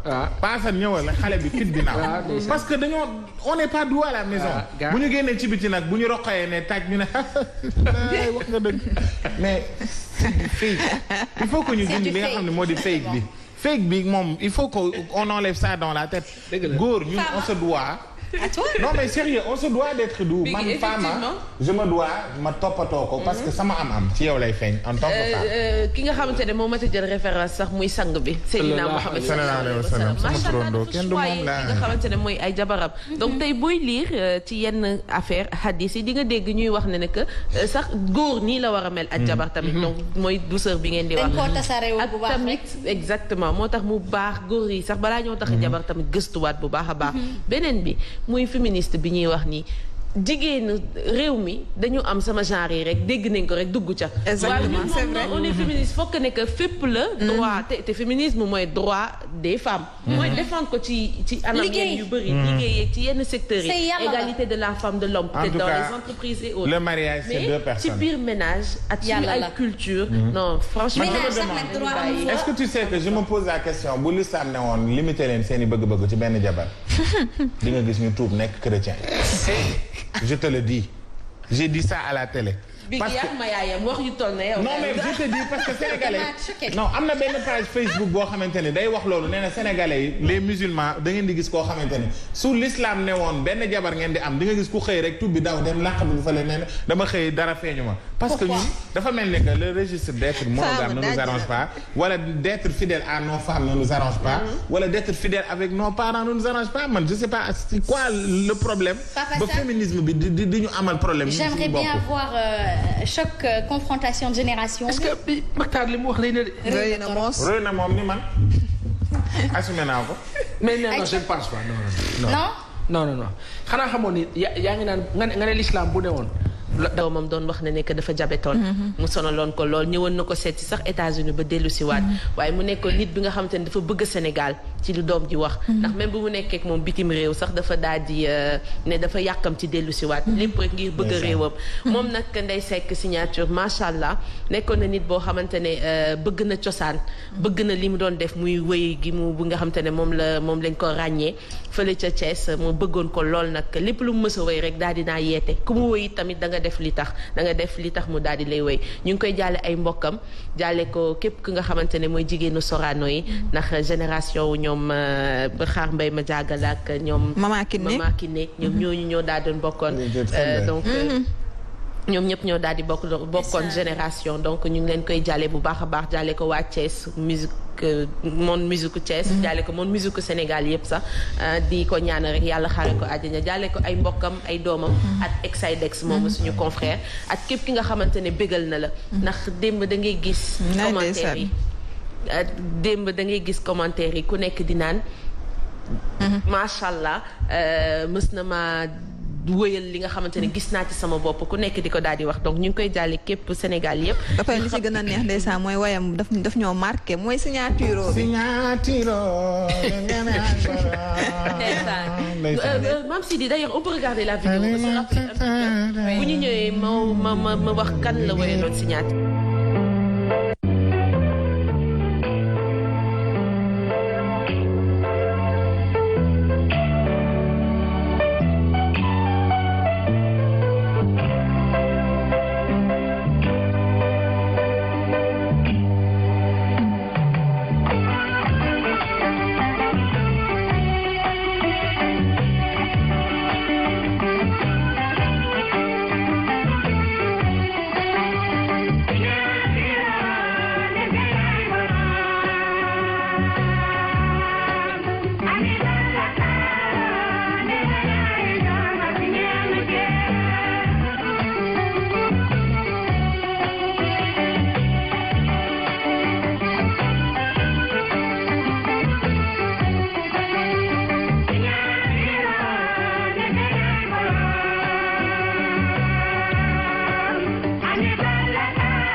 tout cas clip bi nekkoon lu ñu delloo jamono. macha allah baat bi neex na trop. je trouve une spécialité dans sa voix.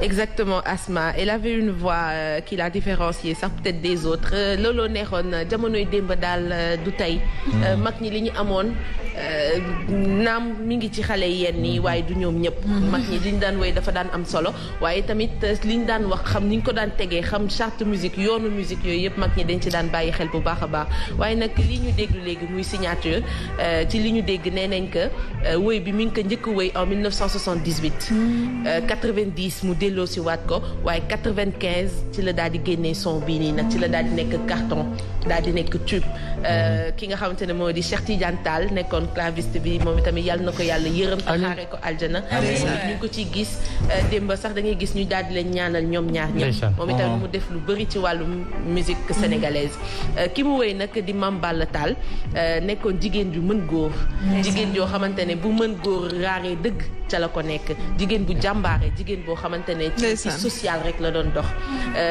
dégg naa sax ñu nekk jigéen la boo xamante ne bokk na ci ñu njëkk am chèque yi looloo tax mu daal di koy wax day sekk signature moom moomoon signature da daan signé nit ñi chèque di leen jox mu nekkoon daam boo xamante ne Kaolack la évolué di def lu baax ba sëy andi ko Thiès ñu ñëw Thiès macha allah marqué empreinte am ñëw Thiès jàppale ñëpp tonton Ndiaga léegi di ko gërëm di ko nuyu bu baax a baax moom sànq rek ñu ngi koy tudd ci société moom it macha allah moom mi ngi may soufflé léegi ne ma bokkoon ci parti socialiste bu njëkk ba donc Mame Balla Tall macha allah moom it yàlla na suuf woyof ci kaw def na lu baax ba tey Ndeye Seck mi daal di koy wéy ba ñu dippee ko wéy boobu muy signature donc pour dire que mag ñi bu ñuy wéy dañuy wéy ki def moo tax ñu naan tekk ci dëkk bi jëf ci dëkk bee ko gën ndax sa boo demee li nga fi wax li nga fi jëf la moo fiy teg bi gi lee jëf du dee ba pare femme est-ce que xam nga ni ay génération yu bëri nga gindi parce que man signature maa ngi koy dégg rek signature bi laa ko tegoon musuma xam ne ni nit la way ki mu way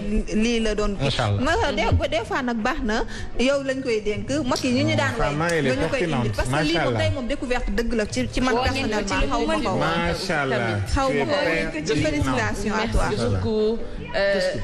gëstu si gis nga nana mag ñi comme léegi xam nga da ngay gis bigi bu toog rek wéy la dalaa wéy ndax dafa am intérêt ci yow bigee am intérêt ci yow baa nga defal ko lenn rek waaye di naam sax koo wéy am na lu mu la defal waaye mag ñi dañ daan wéy ci ko xam te ne moo mat a wéy te boo xoolee li ñu wéy boo leen dégloo bu baax a baax li mu wax ci biir wéy bi ay jikkoom ay jaar-jaaram la daal di wéy daal di ciy bàq ay doomam nag dafa neex ne la yaayu diw seen yaay ko fi liggéey te buñ ko defee waxuñu ko parce que dañ la ne yaayu nanaa yaayu dañ lay ñaax jom nga xam ne yow sa yaay mii ab exemple la kon bu bëri waru la donc mag ñi bu njëkk ba loolu lañ daan def buñ la daan kii ci loolu waaye léegi di wéy sa kii di wéy sa lee ambiance al ko neex na lool nag waaye bu njëkk ba bàkk la woon mooy sas ay chéri femme chéri diw la ñuy wax nana chéri diw bigi chéri diw te gis nañ fi ku fi wéy chéri diw moomu ñu xëy ñoom ñaar maar ñu tàkkali ko donc te yooyu yëpp ay sas la ay mandarga la daal ñu ciy bàyyi xel nana dinaa lay defal portrait mag ñi xam nga 8 mars buñ fi jógee gis nga Kiné Lam nekk na ci jigéen ñi nga xamante ne ñoo ëpp vente 8 mars xoolal bu ñu andee kii nga xamante ne mooy Yandé Codou Sène xam nga andi woon nañ fi maire yëpp nga xamante ne ñoom lu ci nekk fii ci Sénégal première lañ fi te nga ma wax sax ne ma Kiné Lam njëkk feesal stade ci jigéen donc yooyu yëpp maire ñi dañu am lu bëri lu ñu liggéey donc macha allah donc maire bi daal yàlla na suuf sedd ci kawam yàlla na suuf woyof ci kawam doom yi am muñ tey ak am gudd fan ak wér yàgg koo ñaanal ba pare xam nga paasan la moo ma jaaxal ñoom seen son nuñ ko daan arrangé parce que imagine jamono jooju nii li amoon amul mais nu ñuy arrangé ba mu neex tegu ci temps tegu ci tempo boo koy déglu mu mel lu bees tàkk la c'est extraordinaire femme mag yi daal kenn du ñoom. Avant il faisait de la musique on dirait. Avant il faisait de la musique loolu damay bàyyi Paasan tontu ci parce que Paasan il a côtoyé beaucoup de ñi ci mag yu njëkk ya ànd ak ñoom. déedéet samay wolof tamit ngeen baal ma foofu laay waxee. mais dama bëgg da nga teel a dugg ci géem ci géem bi fa laay waxee léegi mais Paasan. papa kii nu mu tudd Assane Ndiaye fi toog ne ko Paasan maa ngi yow 20 ans. donc dafa yàgg nekk ci monde musical justement Papa San te avant da nga doon gis kuy enregistré Dakar dem arranger Thiès. Youssou Ndour daloon na ko nee na première personne su ma juumulee. amoon na ay morceaux yoo xam ne da doon dem ba kooku Thiès pour enregistrer. donc kooku bu la doon xaar Pa Moussa Diallo da daan toog ñuy xaar Pa Moussa Diallo woote. te il n'avait pas ces moyens comme maintenant technologie bi nu mu loolu wee. Papa Sane bu njëkk bi daal lu tax lan moo nekkoon spécialité des sonorités d'hier et xam nga boo gisee Cheikh Tidiane Tall. nga xool sunu kilifa bi Robert Lawood ñu ngi kaa nuyu. boo moytul sax mu ngi seetaan moom mooy kilifa mooy denc sunu sœur bi Nina Penda Faye. nga xool maanaam ñii seen jamono. xam nga lan moo doon seen force. dañoo jàngoon du ñu woon ay musiciens simples. dañu nekkoon ay ñoo xam ni instruits et cultivés. donc di lire musique. maanaam du ñu ñoo xam ne dañuy ñëw rek jouer nii dañu koy lire jàng ko xam ko donc c'était des compositeurs. te loolu moo doon force bi Cheikh Tidiane Tall il arrange ak ñeneen ñooñu am na fi ñu fi nekk ba tey mais ñii seen force moo doon benn ils étaient des compositeurs ñaar dañ doon def recherche dañu amoon temps bi.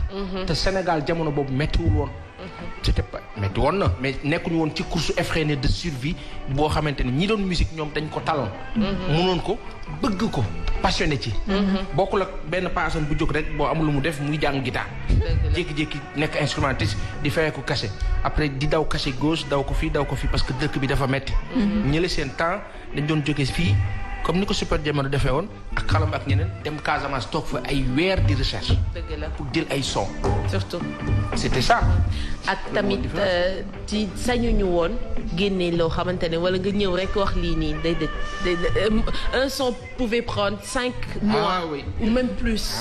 parce que da ngay ne te yow dina génne sax yow woykat bi nga balaa moo feeñ télé nga yóbbu ko ci kilifa yi ñëw fekk Papa Mansour Mbaye ndax ñu ngi koy fàttaliku at émission bu mag boobu nga xam te ne ku fa jaaroon rek mooy dafa mel ni dañ la fa validé. c'est clair nu mu tuddati te Fatou Guewel Diouf jaar fa mu nekk émission bu mag boobu Papa Mansour télé variété super ndaje. kii tamit. mais gisoo xam naa li may wax damay bañ ñu TikTok ma mais c'est vrai Lady Gaga Akon moo ko yóbbu Touba. bu leen neexee ngeen recherché ko. c'est vrai parce que Lady Gaga Akon moo ko yóbbu Touba ñu ñaanal ko ba tey ji yàlla may ko li mu am. macha allah ñun suñu mag yi nag tey nañ ponkum Sénégal kon nag ñun bu ñu góorgóorlu tuuti dem dafa. yaa am grand acteur. xam nga kii. Steven Seagal daawul ñàkk.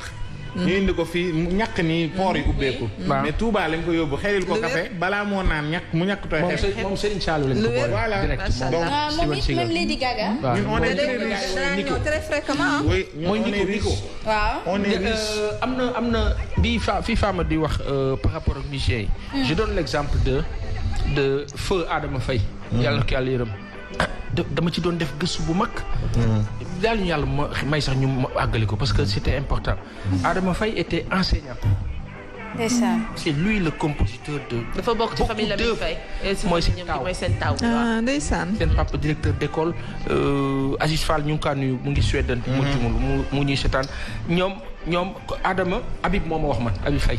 yàlla na ko yàlla yërëm mu ne ma bu daan seen Adama ci bopp koñ bi day daw. parce que li mu koy njëkk a laaj mooy leçon yi ndax mokk na. tu vois un peu. donc ça déteint ci travail bi. mooy que l'exigence de Habib Faye après dans son travail. mooy loolu ñu ko doon forcer. rigueur boobu. moo nekk ci famille Faye moo nekk ci voilà pas mal de gens te loolu moo doon seen force donc jàng bi dafa am solo. instruction bi dafay defar lu bare. dëgg la day defar lu bare. éducation ak instruction. man seen pelo daf may neex yéen ñaar. waaye Papa Sane sama rose bi ak sa bos bi la gars yi di tudd de. xamuñu ni man ak yow dañ déggoo dañ dóor. Sénégal ñoo far pour bokk. Aïcha ñu bàyyi ñu desandi rek ba tey ci musique. oui exactement Asma donc tey daal li laa leen andiloon muy nakari tiis bu ñu yeewoo ci week-end bi. perdre mag li ñuy wax rek mag bu dee wàññeekoo bibliothèque yi daal di wàññeekoo. waaye heureusement ñu am fii li nga xamante ne mooy seen i ay woy ñi koy déglu di jàngaat. te lu mat a bàyyi xel la gis nga situation boo toll nana. boo taalee am na koo xamante ne woy na loo xamante ne di nga tu vas te sentir que nekk du man doog maa ko dund. wala mu daal di lay revenir à la réalité daal di lay apaiser lu bëri. donc di ñaaxaat rek di leen ne boo amee temps bu koor gi jeexee di dégluwaat mag ñi lu ñu wéy di nga ci jàng ci xam-xam di nga ci jàng ci yar di nga ci jàng ci lu bëri bëri di nga ci am tamit ay références donc lu mat a déglu la nañuy déglu rétro yi lu bëri lay daal di wax day tax day yokk culture générale surtout génération bu bees bi day yokk culture générale aussi donc maa ngi leen di jaajëfal maa la may bi